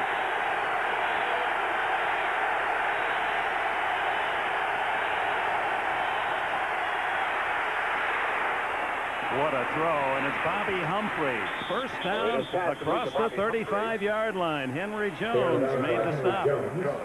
18 yards on the play. Well, that's the value of Bobby Humphrey. Here you see him sitting in the backfield. Watch when he gets out here in the flat, the move he puts on Darryl Talley. Talley initiates the contact. Humphrey wins the contact battle, bounces away from him, and Marino puts it right on the money for a big third down conversion. Now watch once again. Here he is. He's going to do this, but watch the contact when Talley hits him. If you're a receiver, you expect that contact, but you want to win it. And then Marino right on the money. But all the news is not good for Miami. On the play, starting left guard Keith Sims, who's injured, helped off the field, and Gene Williams has replaced him. 17-10. Miami leads it. First series, second half. Marino gunning. Mark Duper with a catch at the Buffalo 45, but a flag is down where one would suspect holding. Illegal use of the hands against the Dolphins. And Miami, through Don Shula's career, often the least penalized teams in the NFL. Illegal use of hands. Number 78, offense. 10-yard penalty. Still first down. That's the offensive tackle. 78 on 78. Illegal use of the hands. Yeah, the hand up under the face mask. And that's why the penalty is thrown. And a 10-yard ticket. And also the loss of nearly a 20-yard play. So they mark it back to the 26-yard line. You see Miami penalized 30 yards and Buffalo but 5. Was that 5 penalties to 1? 5 against Miami, 1 against Buffalo? What a change. Keith Jackson splits out, slots to the right. Marino underneath, complete to Fred Banks. Immediately hit by Darryl Talley. A gain of 6. Talley, the Second and 13. Last couple of years. We understand that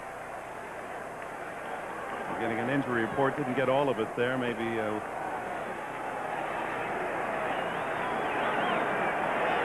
cornerback Chris Green, a sprained knee. Remember on the kickoff after one of the Miami touchdowns, he will not return today. No report yet on Sims. Second down, 14.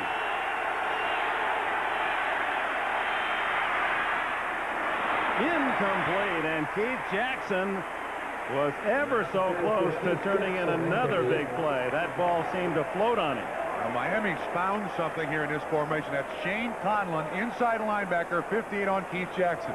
Conlon cannot cover it. Even though there's help underneath, boy, that's almost a completion for a big play, and that's the weaponry that Dan Marino now has. You've got a guy big enough that he warrants a linebacker in coverage, fast enough and quick enough to look for a defensive back out there on a regular basis. See, Keith Sims is back in the lineup. Yeah, Jackson told us yesterday, I think of myself more as a wide receiver than a tight end. Flag down. This is no play. No play. Even though Humphrey makes the catch, it was whistled dead. Couldn't hear it over the crowd. Bruce Smith either drawn offside or got an early jump against Richmond Webb. False start. Number 78 for the offense. Richmond Webb 5-yard penalty. trying to get that quick Still third down. jab step in position to stop Bruce Smith. That's the second penalty against him in this series. 78 on 78. I think Bruce Smith makes Richmond Webb move. Now, tackles, when they're out there on that island, Dick, they've got a choice. Watch the football, lose track of Bruce Smith, or watch Bruce Smith and listen for the snap. Bruce Smith tricked him that time and got 5 yards against the offensive tackle. 3rd and 19.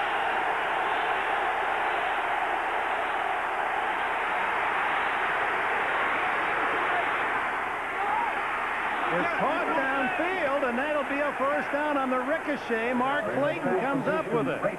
Oh, what a play. Fred Banks had to go through his fingertips and deflect it downfield to Clayton for a 21-yard gain. Marino flush slightly, runs to his right. 97 Bennett loses containment, and then this rifle shot just bounces off the hands of Fred Banks, and Clayton does hang on. Well, that's tightly. an interesting way to get your record. The Miami record, 511th catch on a carom to Clayton. James Williams on the tackle has not gotten up yet. So the Miami Dolphins, a big play. Their series still alive. NFL on NBC is brought to you by Hertz #1 Club Gold. Hertz's fastest service now in more locations coast to coast. By Castrol Syntex, the new synthetic oil that protects in ways others can't. By your Allstate agent who wants to be your agent for life. You're in good hands with Allstate. And by Chevy Trucks, the trucks you can depend on, the trucks that last. Welcome back in the battle for the leadership of the AFC East. Miami with a first down, and on that first down play, it's Steve Jackson on the quick hitter from quarterback Dan Marino. Cornelius Bennett on the coverage, a gain of about 8. Now, Bennett is the best linebacker coverage man that Buffalo has. Again, Jackson, nice release. He expects the contact, separates from the defender. Marino's already shown a great deal of confidence in Keith Jackson for having just 3 practices under his belt, Dick. He's a remarkable player, but this is truly a stunning start for a man who's only, been around the football for a few days this year. And accommodating himself being involved in this offense. That'll be a first down as Mark Duper leaping. I know it's Tony Martin on the far sidelines with a leaping catch. Martin with his first grab today, good for 10. Separating. You see Jackson on the inside. Zone coverage. Conlon underneath. Martin goes up for a nice catch. Another beautiful throw by Dan Marino, who has a remarkable touch on the football. That quick release just lobs it over that defender for the completion. The other 2 undefeated teams, Dallas and Philadelphia, play tomorrow night. I wonder what Randall Cunningham and the Eagle players watching this game must be thinking as they see Keith Jackson. They know best of all of his talent. It's on first down. Throws it away. Martin the closest. They're going to throw a flag on that. Oh, and Marino can't believe it that they're going to call that grounding.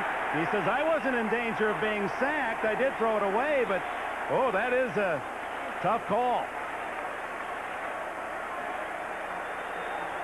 The referee is the only official in the intentional grounding. Number 13 of the offense. The referee is the only official that can make that ruling. In his determination to avoid a loss of yardage, Dan Marino threw the ball away. Who's threatening him? Bailey is coming close. Boy, that's a tough call. That's a very tough call. I'm sure Don Shula. Lots of down, 10-yard penalty. Usually overlooked. I mean, that unless somebody's really right on you, almost making the physical contact. Not much of an argument from Shula. Let's see what. Oh, oops. I think I even heard that. So it'll be Loss of down and 10, so 2nd and 20. Back at the 42-yard line.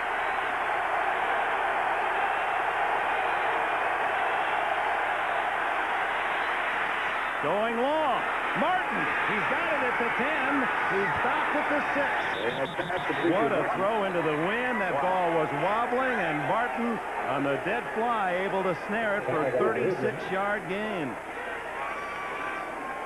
But Dan Marino shows so much confidence in these receivers. Top of the screen, you see the little separation there by Martin. Williams has excellent speed, but Marino just puts it perfectly where the ball is 3/4 of the way there. When the receiver looks back, it's right on the money. Huge play again by Dan Marino. They have made the big plays today when they've been necessary. And the other thing that Keith Jackson brings to this offense is he's going to make everyone else better because of the threat that he poses. He'll draw a lot of coverage. Barely got this one off, and flags are down as Marino guns it to Page, and Page cartwheels in. It's a touchdown if it counts. There are flags down.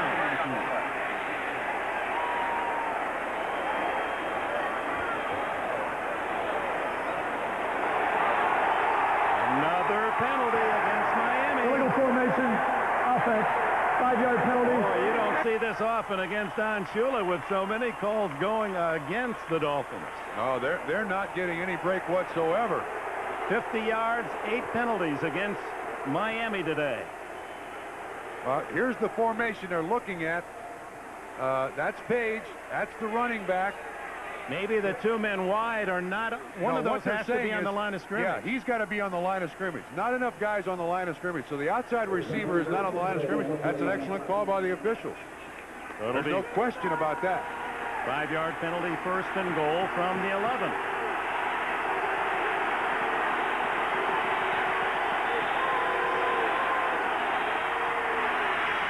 Oh, right through Martin's hands, and there wasn't a blue jersey close.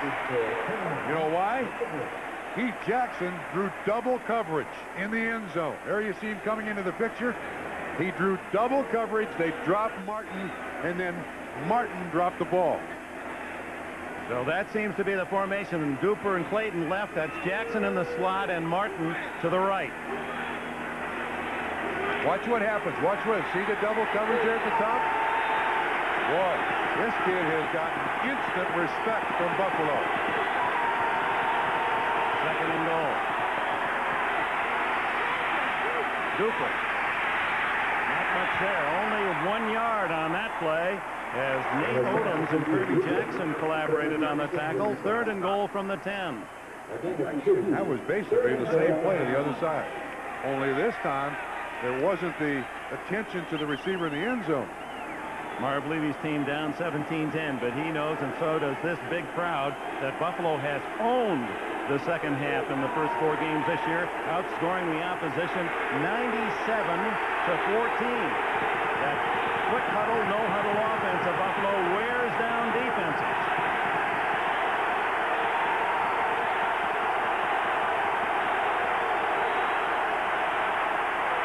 Humphrey. It is Humphrey, touchdown. Oh, you saw it all the way. Another flag is down. Does this one count? Yes, baby, yes! Against Buffalo, declined, and Don Shula once again enjoys a 2-touchdown advantage. 4 wide receivers, single running back, Bobby Humphrey. Marino locks on him. An excellent pattern run. It's 56 Darryl Talley in coverage. Humphrey does an outstanding job. That's his 5th catch of the day. 9-yard touchdown play. Marino's 3rd touchdown throw of this game. Bobby Humphrey may have missed the flight, but he isn't missing much today. Stoyanovich adds the extra point. And with 9:23 remaining in the 3rd quarter, Marino to Humphrey. And the Miami Dolphins lead favored Buffalo 24-10. It's a stunning score at this point, 24-10, and it has been a stunning first game for Miami for Keith Jackson, and all of a sudden Bobby Humphrey, obviously we're going to hear a lot about him this year. Yeah, I think Jackson is part of that. I mean, he commands so much respect from the defense, you just can't turn him loose in your defensive backfield. So now Humphrey behind him does a good job, the full wide receiver. Wait a minute, you saw Humphrey all the way. How come, I mean, you can call him, and the Bills couldn't even stop that play? This guy's a... No, that's a play they've been running for the last 35 years in the NFL. But the thing, I think, Miami comes, I'm so shocked at this score. Miami comes into this game for respect, and man, they've gotten it to this point. Again, Stojanovic deep into the end zone where Fuller takes the touchback. And that was the old Tony Nathan, that little circle pattern over the middle that they've worked so well through the Shula years. Kick used to run it. This is exactly what they want to do with Bobby Humphrey, and that's why he's in that spot, and they had to let go Jim Jensen. As you look at the formation, you'll see the linebacker coverage, but watch the pattern by Bobby Humphrey, and again, Marino, great confidence in his receivers. He stays with Bobby Humphrey all the way through this. Excellent move. Nice, big, strong running back. Drags him into the end zone for another score. Kelly, he comes out gunning. And it's Lofton spinning out to the 38 and an 18-yard gain. Just a little footnote on the play, the touchdown play, and the fact is if Marino thrown it a little sooner, the coverage by the linebacker was there for a tackle at the 5. But he waited that extra step, so when he did throw it, he gave his runner a chance to be able to break into the end zone. Yeah, didn't he tell us yesterday that we run timing routes here in Miami, and the receivers have to get used to that? Thurman Thomas. Tough to bring down, gets it to the 45-yard line, a pickup of 7. 7-yard run, 2nd and 3. This is just the first time Buffalo has their hands on the ball in this second half. You wonder, you come out and you're hoping that psychologically you can stop the opponent and get something going. So this is a huge drive for Buffalo. You saw Thomas move out triple left, which is what worked so well against the 49ers, and this one deflected downfield, incomplete. Excellent double coverage. Cross on the outside, Offerdahl on the inside. Brian Cox, who was a 5th-round pick, who was developed after that learning experience as a rookie a season ago into a top-notch linebacker. Has 5 sacks this year, 3 forced fumbles, an interception. The AFC Defensive Player of the first month of this year.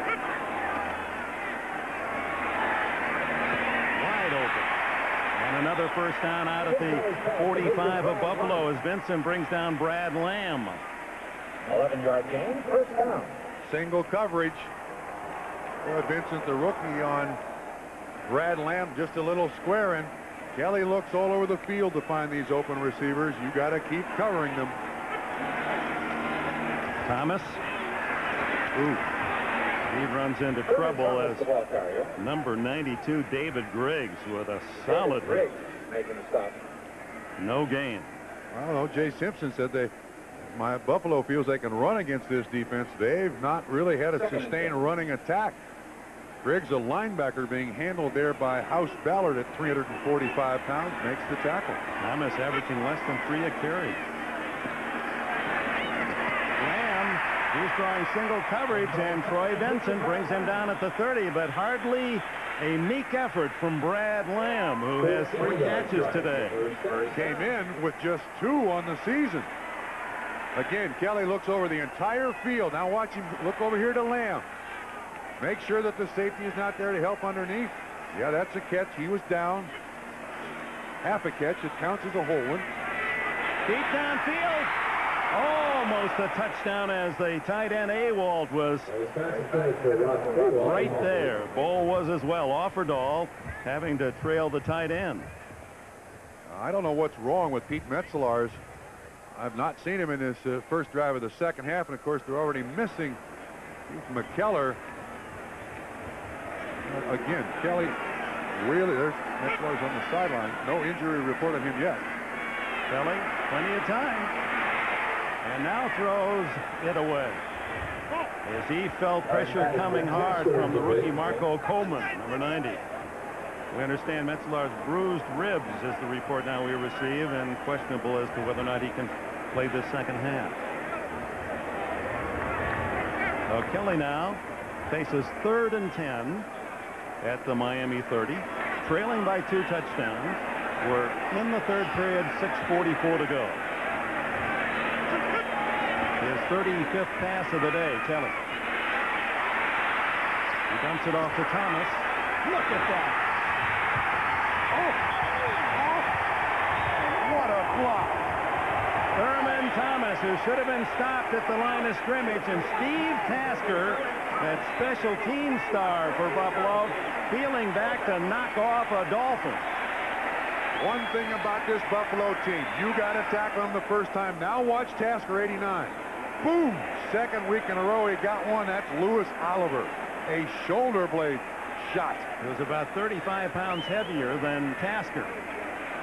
The Tasker, all tough. Boom. We don't have to run this one again, because tonight on your local news, you'll be able to watch it all over the country. The choir boy will cold cut Giloni.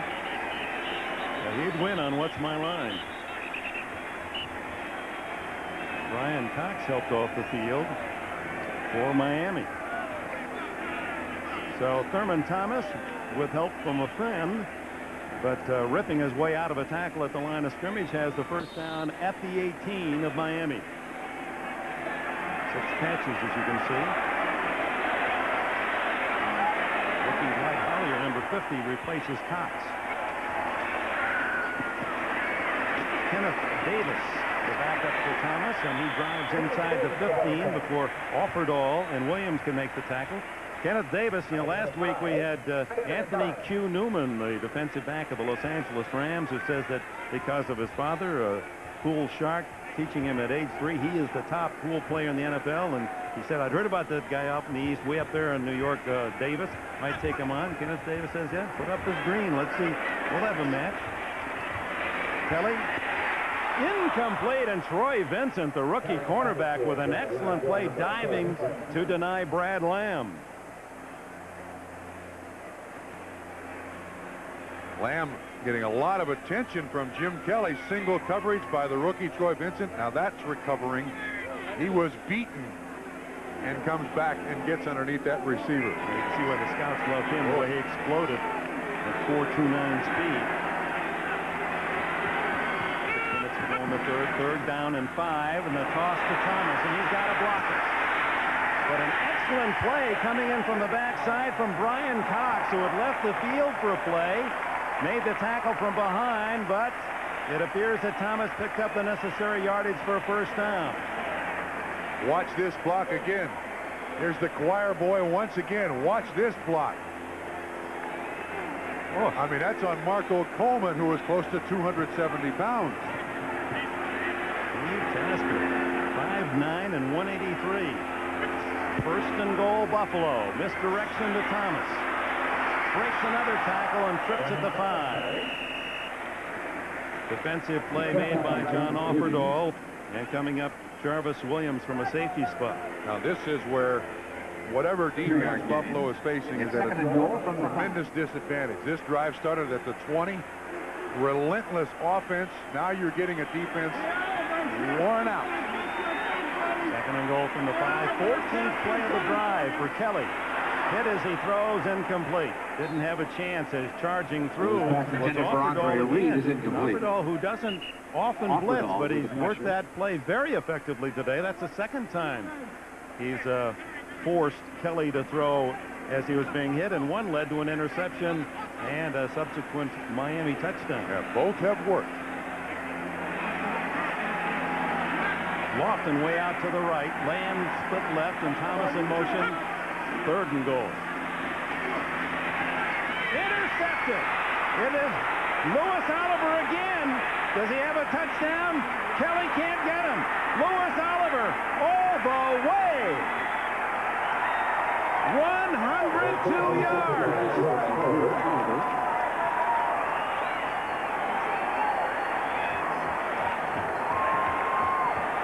Oh, don't celebrate too much here. Intended receiver, Thurman Thomas. Jim Kelly stuck with him. You'll see Thomas running the motion. They're now saying, Bob, excuse me, because this is a historic, perhaps, run by Oliver. 105 yards. Kelly just misses him. That'll be close to an all-time record. I don't believe it is the NFL mark, but it's got to be very close. He's the guy who got hit by Tasker, stays in the ball game, makes an unbelievable play. Now they're changing it to 103 yards. We've got 3 official distances, and at 103 it will tie the record set by Bensie Glenn of the Chargers in 1987. 103. It's a 14-point swing is what it is. Yeah, that's Buffalo about to be back in the game, down by only 7, and instead it's 6 points the other way on a record-tying interception return, 103 yards, as Shula hugs his defensive coordinator. 2 interceptions today by Louis Oliver. The first led to a score by Miami. He took care of business himself. 103 yards, a record-tying interception return for a score. Stoyanovich driving the ball a little shorter this time. Taken by Kenneth Davis. And Davis still battling. Finally dragged down at the 25-yard line. Jim Kelly, as soon as he threw it, knew he was in trouble. Absolutely. You can see when this ball leaves his hand, Kelly jumps up as if to say, let me have it back. Oh, no. Cover right. He does not make the tackle. That was a 14-point play. And Marv Levy, what else can you do? Miami 31, Buffalo 10. Louis Oliver getting plenty of positive attention along the sidelines and getting ready to go back for more. 103. And for a moment we thought we had a record at 107, but officially 103 yards. And now Buffalo in a real challenge. Second half down by 3 scores. And against most teams you'd say this game is over. Against Buffalo, you never know. I did a game here 2 years ago against Denver. They scored 21 points in 77 seconds. You never know. Now Kelly, 2nd and 10. He's 20 for 39 today. And it's on his head as he delivers that one. 3rd and 10. Deflected at the line of scrimmage. 3rd and 10. Almost unstoppable the first 4 games of the season, even against a very good team, the San Francisco 49ers at Candlestick. But today, Miami, not noted for its defensive strength in the last few years, has come up with a terrific plan, and it has stymied Kelly so far. Sacked at the 12-yard line, the first sack of the day for the Dolphins, and David Griggs has his 3rd of the season. Looked like they were trying to set up a screen to Kenneth Davis. He could not get separated from all the defensive linemen, Dick. It's a half roll by Jim Kelly. You see 23 kind of sneaking out of the backfield, and all of a sudden, Kelly can't find him. Griggs and T.J. Turner, 95 right there, loss of 10 yards. Chris Moore to punt it. And contact before the snap. Scott Miller will return for Miami. Well, you know, this is a hockey area of this country. This is a 4-point game for the winner, you know. False start. Number 35, the offense. 5-yard penalty. Still 4th down. Not much going in the right direction for Buffalo at this point. So Miller moves up to the 50-yard line, anticipating the punt from Chris Moore. Moore grew up in the same small Georgia town as Ray Guy. Drives it out. Miller on the line drive at the 44. And he's all the way to the Buffalo 29-yard line. John Cena, the rookie from Arizona, tackle made the stop. 33-yard punt. Fighting the wind and a 13-yard return. And a timeout. 3:34 left in the 3rd quarter. Breeders' Cup month on NBC, and there's a thoroughbred, Jim Kelly. He's going to have to really rally down the home stretch and trying to get some of his key blockers to support him. He should be talking to his defense. The only way Buffalo gets back in the game is turnovers now by this Buffalo defense. On first down from just inside the 30, Higgs dropped for a loss as Phil Hansen played at North Dakota State. Beefed up this year. His second season, penetrates and makes the hit at the 31. Now this is where the experienced quarterback like Dan Marino will use every second he can of the play clock. He will be very deliberate, even though there's 3:06 to go in the third quarter. No hurry here whatsoever. Indianapolis has taken the lead from Tampa Bay.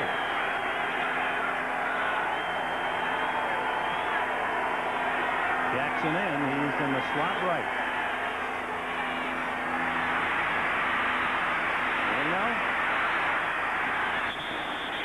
Self-preservation slide at the 23.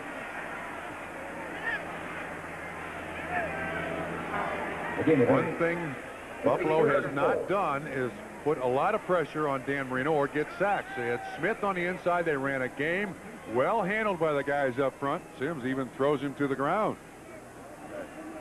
Not to say that he has not been a factor in this game. He's gotten a lot of attention, but he has not been in the quarterback's face. And you can see the sacks today. Hasn't had a sack against Miami since 1987, and Richmond Webb has shut him out now for 4 years. It's 3rd and 4. Clayton in motion. Blitz. There's Jackson. Flags down, and Jackson inside the 15-yard line. Kirby Jackson, the defender, 10 yards if it counts. Looks like it's going to be offensive pass interference. Pass interference, offense, number 88. Keith Jackson using his hands illegally, apparently, to work his way open. Yeah, he pushes off. Again, they have him separated. You can see what happens. Here's 88, Keith Jackson. You can see what happens on the pattern. Yeah, he does push off. There's no question about that. They don't allow tight ends to do that. They think like they're picking on a little guy. Everyone else can get away with it. Yeah, 6'2", 250, can't push 5'10", 180. They'll call a penalty on it all the time. So after the almost penalty-free start, first 3 games, Miami guilty of a lot of calls today. Bruce Smith moves inside. It's Bobby Humphrey. That was the play that got them the touchdown. He's to the 25-yard line, bringing up 4th down and giving Pete Stoyanovich a little better shot at a field goal. Kirby Jackson made the tackle, and here's Stoyanovich. He's been good from 30 yards on his only attempt today. He's missed, as we said, only once all year, 11 out of 12. Last year, he missed only 6 times, 37 tries. This one will be with the tricky winds, just inside the 43-yard line.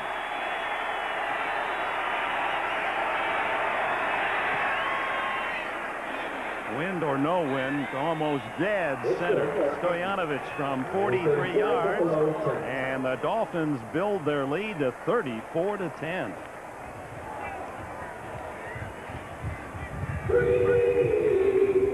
Tonight, an all-new Secret Service on NBC based on the actual case of a female undercover agent kidnapped.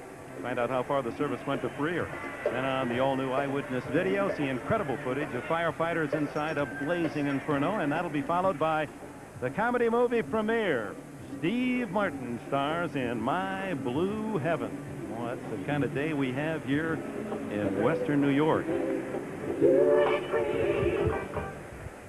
80,368. This is an all-time Richmond record here at Rich Stadium. Only 36 unused tickets. Who are those 36? Yeah, they'll put them in. That's right. They're on their way. They're out on the lake. Yes.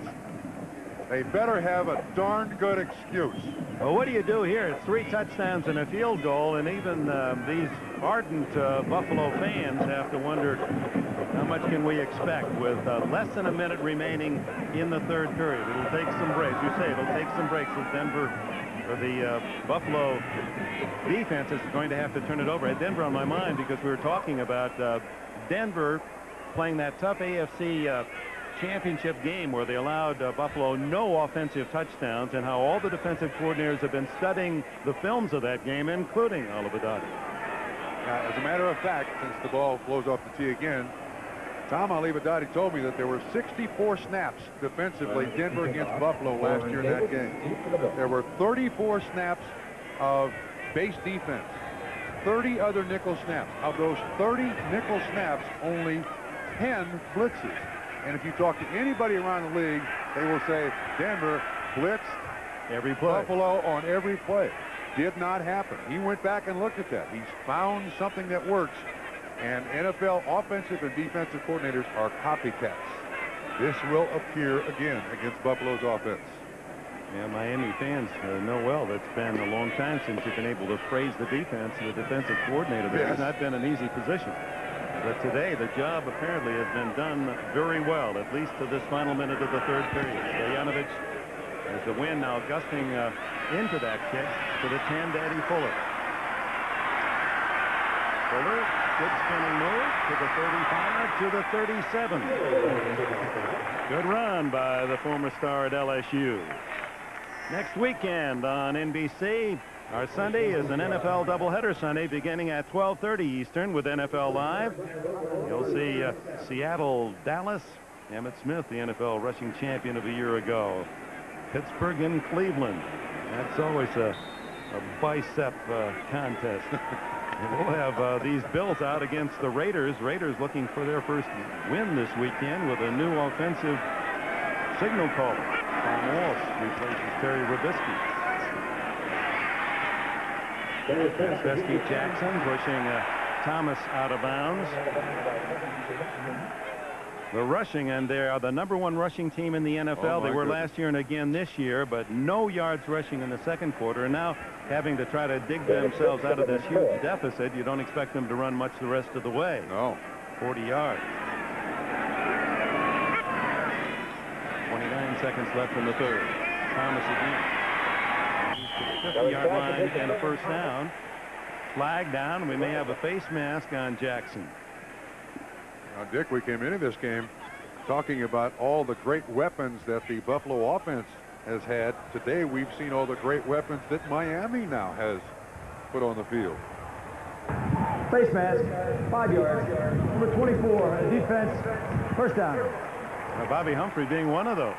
And this is exactly what Denver knew they had, but there's just a lot of emotional unhappiness there. When you add Mark Clayton, who's been on the injured list, he returns today. You've got Mark Cooper. You've got some young receivers like Banks and Martin that have a lot of talent, and then put Keith Jackson in the mix.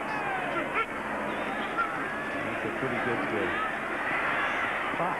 Down the middle it goes to Reed, who is hit but holds on at the 21. Well, that's a terrific effort by Reed not to fumble as the final seconds tick away here in the third. The score, and that was the 500th catch of Andre Reed, is the Miami Dolphins up big. Milestone catch, but empty under the circumstances for Andre Reed. His 500th. He's done it all in 8 years. When you talk about all-time receivers, he's still very young. And he takes, well, this will get you old, though. Yes, it will. It'll certainly slow you down crossing the middle, but he does make the catch. Beyonce Cindy. She's watching the replay there. Makes her Andre Reed has 31 catches this year. He's on a 100-catch pace. This is Steve Tasker on a reverse. And a little tough guy from Northwestern, and he was as happy as the Stanford people. James Lofton, as his Northwestern team, got a Big Ten win yesterday. John Offerdahl made the tackle. And you see the other scores on our 10-minute ticker. And as you come to appreciate, you know every 10 minutes you're going to get all the scores in the NFL on our NBC football telecasts. Early in the fourth quarter, Miami with a 34-10 lead. Miami, heavy underdogs coming in. Kelly throws it away. Intentional grounding, yes. Yep, that's consistent. Dale Hamer called it on Marino earlier. Intentional grounding, number 12 of the offense. 10 yards, loss of down. What's fair for 13, it's fair for 12. He called an audible here, but there was excellent man-to-man coverage. He just heaves it. And that's to avoid a loss of yardage, therefore the loss of down.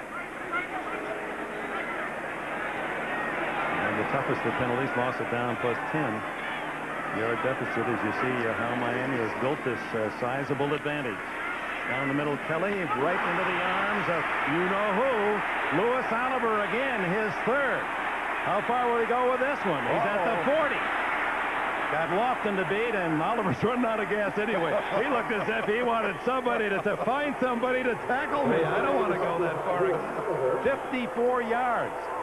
Louis Oliver has himself some offense today. He has over 150 yards in interception offense. Flags are being thrown out here where the tackle was made, but he's been a consistent open receiver for Jim Kelly. Unfortunately, he plays for the other team. But that's the case of Kelly trying to make a big play. Down by this score, he's trying to force things by the offense, and it just has not worked. He forced the one where Oliver intercepted, ran it back 103 yards, and he forced this one. Well, he manages a vocal group 3 times love, so he kind of thinks in threes anyway. Louis Oliver from Florida, where he teamed with Jarvis Williams. They were safety mates there with the Gators. Andre Reed is the intended receiver. And it looks like Personal the foul. ball sails on him. 92. And then again. After the interception, 15 yards from the dead ball spot. First down, Miami. Kelly tries to make the tackle. That's the problem with throwing those interceptions. You got to tackle the guy that makes the interception. Yeah, about as bad a day as Kelly has had to suffer through for quite some time. David Griggs guilty of the personal foul at the end of that interception, so they mark off 15 to the 37. So Louis Oliver, he's time out. 3 big interceptions for Oliver, who has always been a ball hawk. In '89 as a rookie, he had 4, and he's had 5 each of the last 2 seasons, and 3 today. Higgs slipping outside and then hit from behind at the 40. A gain of 3. Cornelius Bennett the tackle. And Miami, when they've gotten the interception today, they've been able to convert. This is the 4th, and they have 3 touchdowns, 1 all the way, 103 yards by Mr. Louis Oliver. Yeah, you know, the score stands. Buffalo has had the lead in the AFC East for something like 69 straight weeks or something, going back to 1988. It's remarkable, but they're about to lose it. You got the numbers for me, Mr. Ember? Well, it's been since September 24th, 1990. 2 full years, well over 2 full years, that they have owned the top of the AFC East.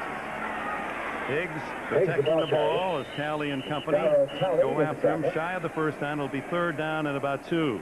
There it is. 69 of the last 70 weeks, 36 straight.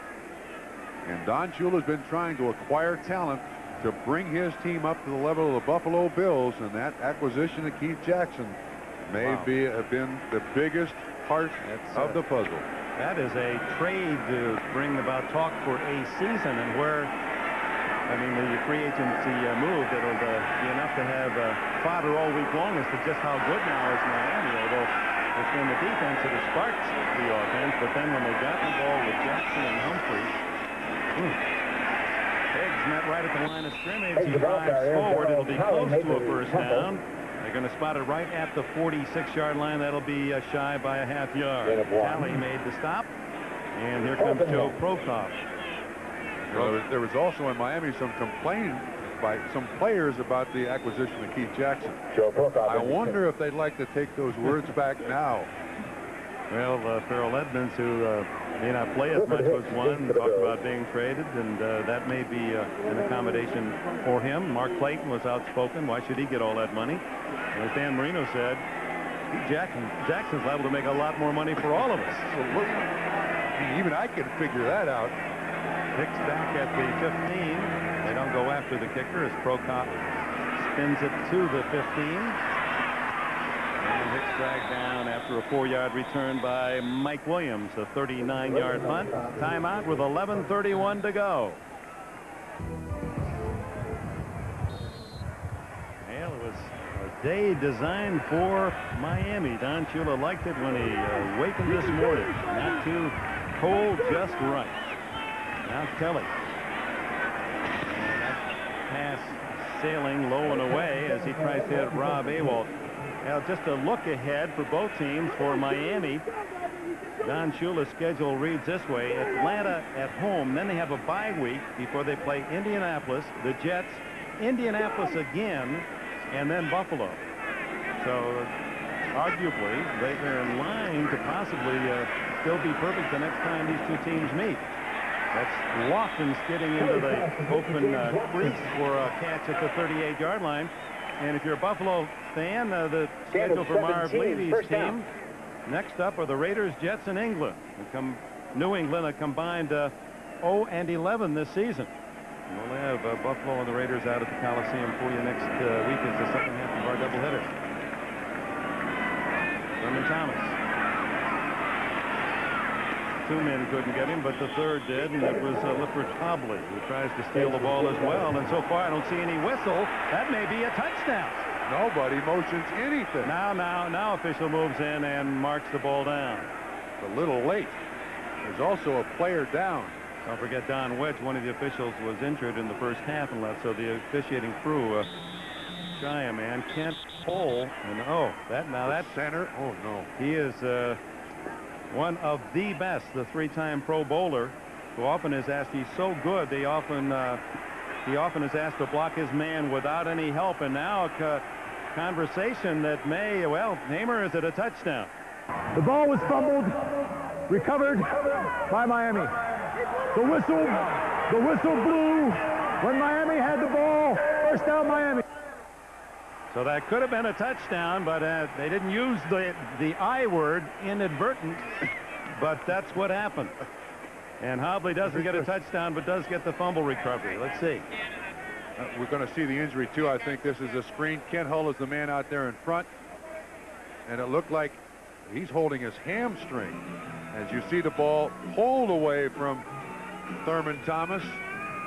In former years, I seem to recollect, we used to have a machine that might determine that was forward progress was stopped. Or a ball down. It might have been down. Yes. Let's see if he's hit anything down. No, he's not. Oh, I think his rear end was on the ground. You know what? The nice thing about all this is if it ever comes back and you're old enough, you could get a job doing that. I'll recommend you because you really seem to like it a lot. I like it a whole bunch. But this is a huge injury to the Buffalo Bills' chance. They're losing the football game, but losing a guy who has not missed a game in 8 years as a Buffalo Bill. Well, at least it didn't appear to be a knee. It looked to be a hamstring.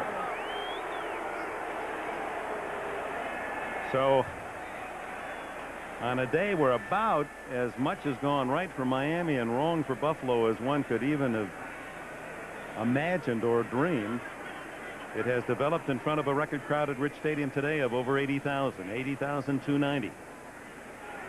Well, these people are just not used to seeing Buffalo losing Buffalo, are they? Yeah, well, in Miami, what, a couple touchdown underdog, and they come in here and they came in with the design. And Tom Olivadotti, I would guess he might be in line for a game ball. Absolutely. The interesting thing in talking to the defensive coaches, they said, you know, we tried to design a bunch of different stuff and accommodate everything to accommodate Buffalo. What we said is, gentlemen, here's the package. Go out and play it, have fun. And the players liked it, so it was executed better. Frank Reich is warming up. Thurman Thomas was just ticketed 15 yards for unsportsmanlike conduct. He obviously was arguing that he was down, that should not have been a fumble. And Reich apparently will let Jim Kelly rest with his thoughts. Miami looking for the turnovers, and they've earned them for the most part. And it's now marked Higgs around the right side to the 17-yard line.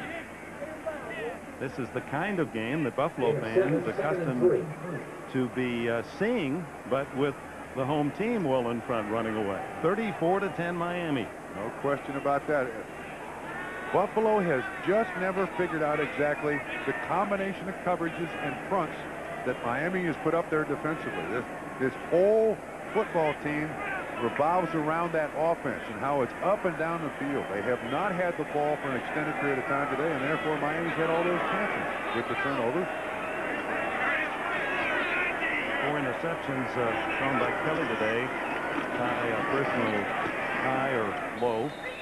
Higgs again.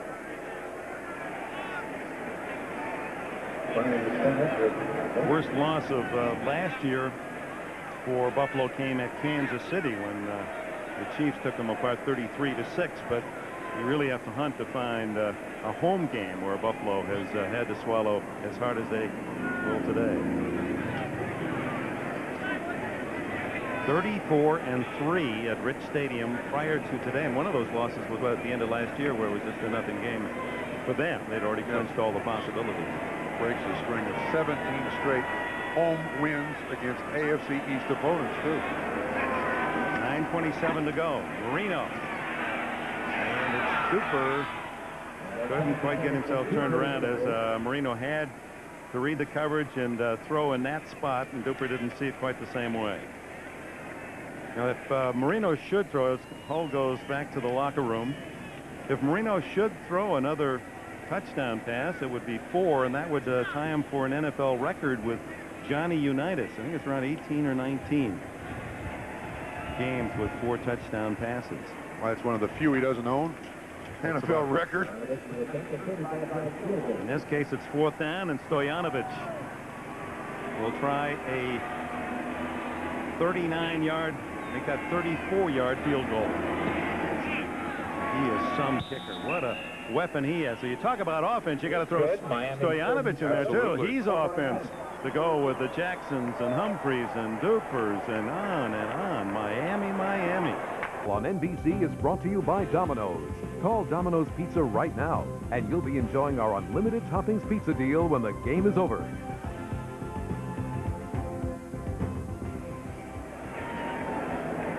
John Kelly, as Buffalo anticipates the kickoff, getting a little work on that elbow, and I don't believe it's serious, but under the circumstances, Frank Reich apparently will take over on this next possession. Yeah, Stojanovic sends it to the goal line. Kenneth Davis to the 17-yard line. Lewis Oliver. A day to remember for him. The hat trick. What do you call that, Bob? Is that the funky chicken? One of those. I'm not sure. We're not at the same age. I used to do a dance like that called the pony or the mashed potato. I'm not sure. I think it might be the schottish. Up there in upper Minnesota, there, I think the Finns do that one. It's a winning dance, we know that. Frank Reich is the quarterback.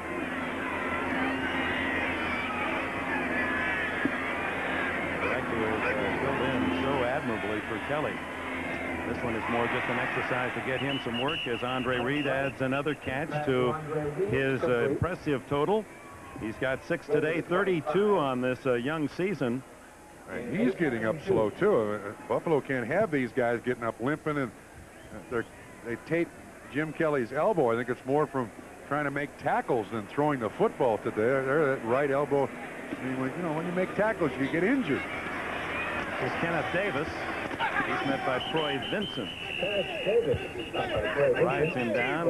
You see, 8.5 minutes to go. Pick up about 4 for Davis, who's from Temple, Texas. Joe Green's hometown. And that's Lewis Oliver in some pain on the sidelines. Mitch Farad has taken over at center for the injured Kent Hull. Farad doesn't play anywhere on that line. That is a big drop between Kent Hull, many-time Pro Bowler, and Mitch Farad. Let's not be knocking old Mitch Farad. He's got a touchdown catch already this year. And Here's what happens to Oliver. He comes in second on that tackle. It looks like he jammed the right knee. Not a lot of padding there. No. Actually, there's an NFL rule that you've got to wear knee pads, and a lot of players they kind of overlook that rule and don't wear the knee pads. But part of this may be fatigue. You do tend to feel a little poorly when you're ahead 37-10. You've scored on a 103-yard interception return. Saw the 224 pounds for Oliver, a man who runs as well as he does, and of course everyone thought he'd be picked in the first 10, and he was surprised. He was the 25th player selected. That's why he picked the number 25, just to remind himself that he was around that long. And he's played like a top 10 pick today, hasn't he? But you know how the game has changed. In my day, the best defense I thought in the NFL was the Pittsburgh Steelers. Jack Lambert was that size and played middle linebacker. And now those guys are playing free safety. You saw the scorers go by, and a couple of finals in as Minnesota rallying from 20-0 down, beat the Bears 21-20. So Dennis Green's Vikings are now 4-1. New Orleans has beaten Detroit 13-7. Right, who is tight end Rob Awol. Mark Sander of Louisville made the tackle. Indianapolis trying to pick up a win against Tampa Bay, and Atlanta, who will next face Miami, has beaten Green Bay 24-10. Awol with the catch. That's right, just going with the short stuff, which Miami is giving.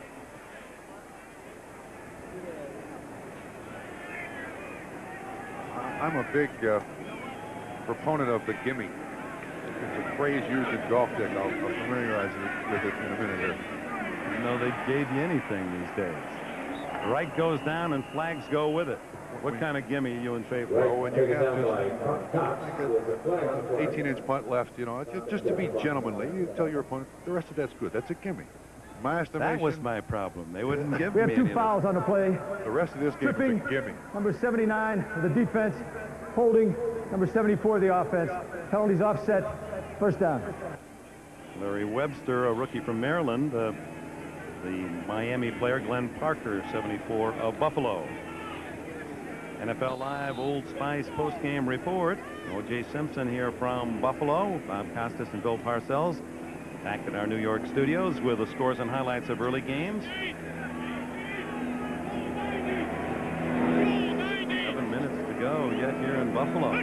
Must seem endless for these Bills fans, as Wright cannot extricate himself, and Brian Cox has his 6th sack of the year. He started in the NFL Elite today with 7.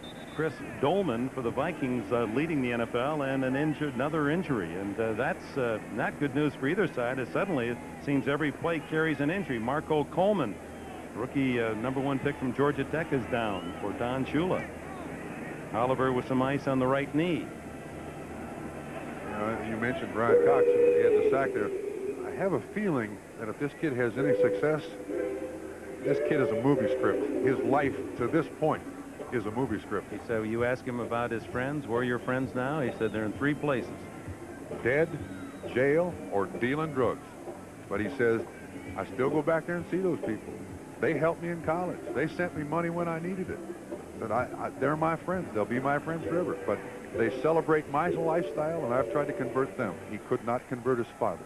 So he says, now my role is to go back and try to influence young people to follow my path. Football was his escape. He has his degree. He's a family. He was a father at 15. He said, and it taught me responsibility, and I'm taking care of my family, and I like to take care of others, not let them walk the path of his friends that often produces such disastrous results. But he is some example, Brian Cox. Right into a crowd as he's hit again as he tries to deliver the ball, and it was Cox who was around the football. Frank Reich doesn't play much. He comes in to mop up or when Jim Kelly is injured, but Frank Reich and Jim Kelly used to be absolutely inseparable. Since Frank has gotten married, had a couple of kids, I mean, he's got his own family. But this guy may be the most valuable player off the field for Jim Kelly and his Buffalo football team. On 3rd and long. There he is again. It's Cox all over that ball. So Buffalo unable to move it. As Cox has his second big play. He made an interesting admission to us last night, I thought. Ron Cox said, I do not like to lift weights, and I'm not strong enough to play this game. But I'm not intimidated either. But I'm not intimidated. Yeah, it's one of those personal stories as we sat there just mesmerized by his comments about the toughness of his background and what has happened, and yet the strength of the man. Miller wisely lets that one bounce, and it's down at about the 32-33 yard line. 42-yard punt by Moore, and Matt Darby, a rookie from UCLA, did out. There's Brian Cox, a couple more sacks for this talented second-year man from East St. Louis. He said, don't forget, Jackie Joyner-Kersey's from my hometown as well. Timeout.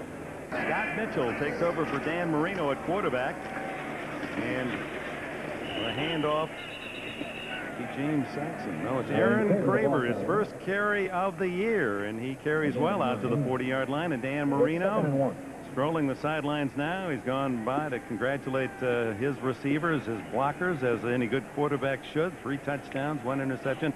And he also sought out just moments ago another man. The reason why Miami's offense has worked is because that man, Tom Olivadotti, has gotten the ball for the offense. That's why that kid makes $25 million. He knows who to thank for today's victory. Important to know. You appreciate. This is to Craver again out to the 40-yard line. Very little there. It'll be about 3rd down and 2. Scott Mitchell, who played in the World League, and Don Shula said, the World League paid one very important dividend for me, the fact that he could get some experience during the spring of this year, and it paid off last week. 4th-round pick out of Utah, where he set all kinds of records, this big guy. He's 6'6" and 236. Remember last week when Marino was knocked out, he came in a critical 3rd down situation, threw the pass that kept the drive alive that led to the winning score up at the game. It was a little screen pass to the flanker. He executed it beautifully, and Shula said, look, he had very little time to warm up. Just kind of walked in there, threw that flanker screen, 17-yard pickup, and then Marino comes in and throws the touchdown to Fred Banks. Craver's 3rd straight carry, and it'll be close to a 1st down. Dick, trying to put this game into perspective, for the last 3 years, the AFC East has been trying to catch Buffalo with talent, 4th and 1. and it's been so difficult to win up here in Orchard Park. And now the balance has swung just a little bit in Miami's favor, at least here for the next 3 weeks now. Miami has the control of a lot of things, like if their season continues, playoffs in Miami, not in the cold of Buffalo. A lot of things that really play into this victory here in Buffalo. Prokop, the kick on 4th and 1. And Buffalo doesn't even try to block it. Picks at the other end, 20, and he's out to the 29-yard line. Reminder, next Saturday on NBC Sports World, Belmont Park will be the scene for the Breeders' Cup preview. And that will have a matchup of the Kentucky Derby winner of a year ago, Strike the Gold, and this year's Belmont Stakes winner, AP Indy, and many more. The top horses in the country as they tune up for racing's richest day, the championship day, the Breeders' Cup, later this month. But next Saturday, 4:30 Eastern Time, Belmont Park, Breeders' Cup preview on NBC. Yeah, they're going to be dancing all the way back to Miami. Yes. Yeah, one other comment. I think Bobby Humphrey should miss every flight for the rest of this season. He's played well, and it's been good luck. They're liable to pick up the fine. He did, did you notice though those little marks on the top of the ear, those little burn marks that he had a jaw imprint right against them. Missing a plane is bad. You get fined. Missing meetings is really bad. Missing all that and then losing the game, oh man. At least you can be forgiven after what happened today. As you look at the other scores, Indianapolis up by 10 against Tampa Bay. At Tampa Bay. Atlanta with its victory against Green Bay. Jerry Glanville carrying a little heat around Dixie this past week. Mad at everybody, isn't he? Thankfully, the referees are taking 9 seconds off the clock. That's the kind of action we like. I tell you what, I may be wrong. I don't think this game is ever going to end. Dick, I'll tell you what it does. I think a lot of people here have figured the same. There are a lot of empty seats. Awalt with a catch. That'll take the ball out to a first down across the 40-yard line, where Dwight Hollier makes the tackle, and both teams using their backup players, giving them some experience as the Miami Dolphins lead 37-10.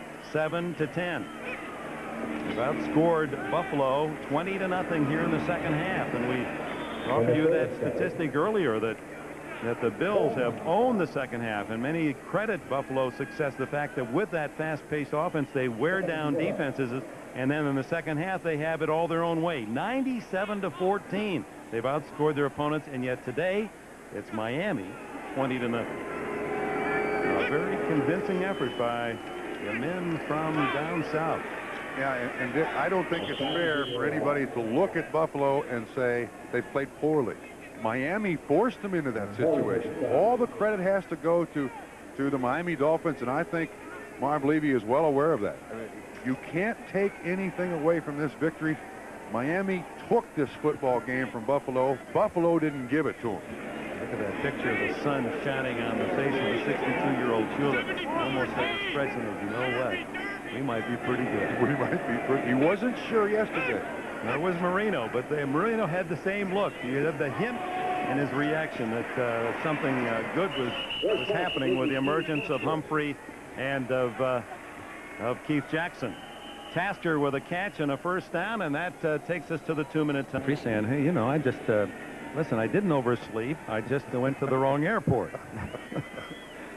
But I'm here now. My plane landed. He was on the next flight. You can be sure of that.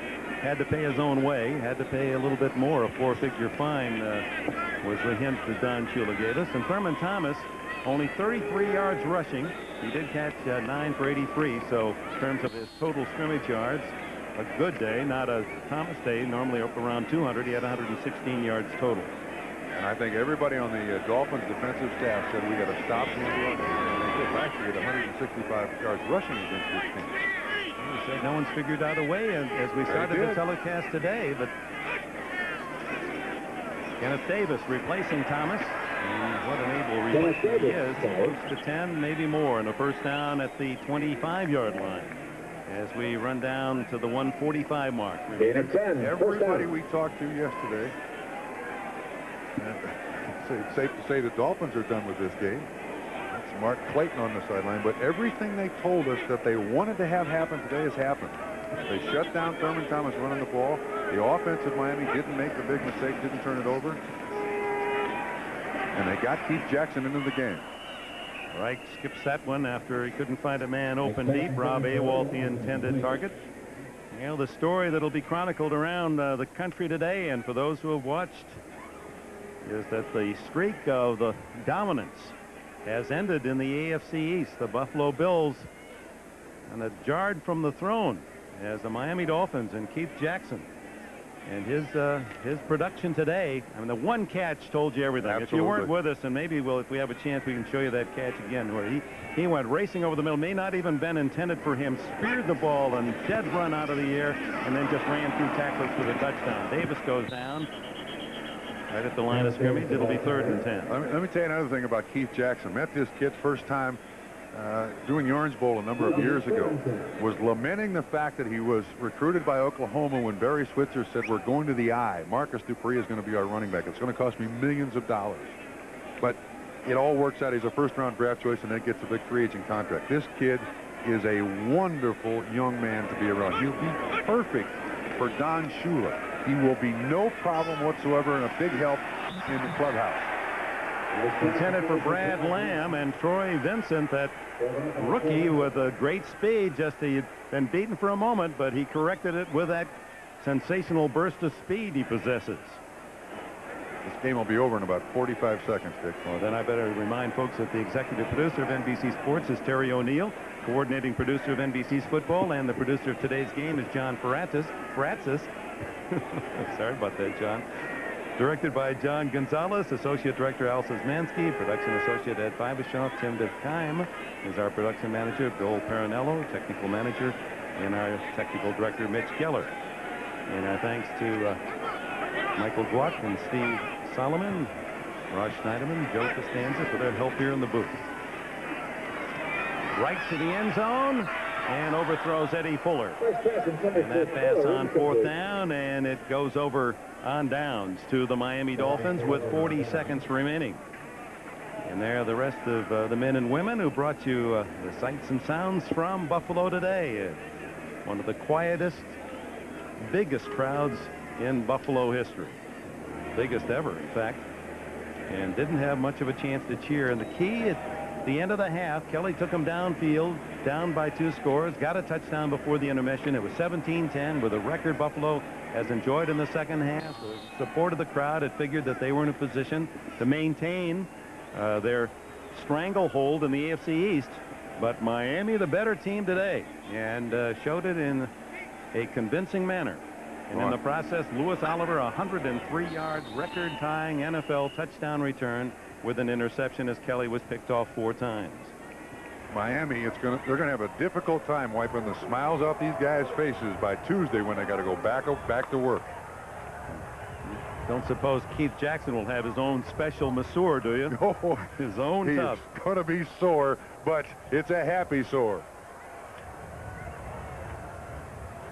Don Shula and Marv Levy with a congratulations. A couple of Alabama kids there, Humphrey and Bennett. But the biggest smiles belong to the team with the 37. The Miami Dolphins defeat the heavily favored Buffalo Bills 37-10. 37, Buffalo 10. Now Dan Marino with 3 touchdown passes, and Don Shula enjoys his 310th victory, and now a team that others will point toward, the Miami Dolphins. So for Bob Trumpy, this is Dick Enberg saying so long from Rich Stadium in Buffalo. Stay tuned for the Old Spice post-game report. This has been NBC's coverage of the National Football League.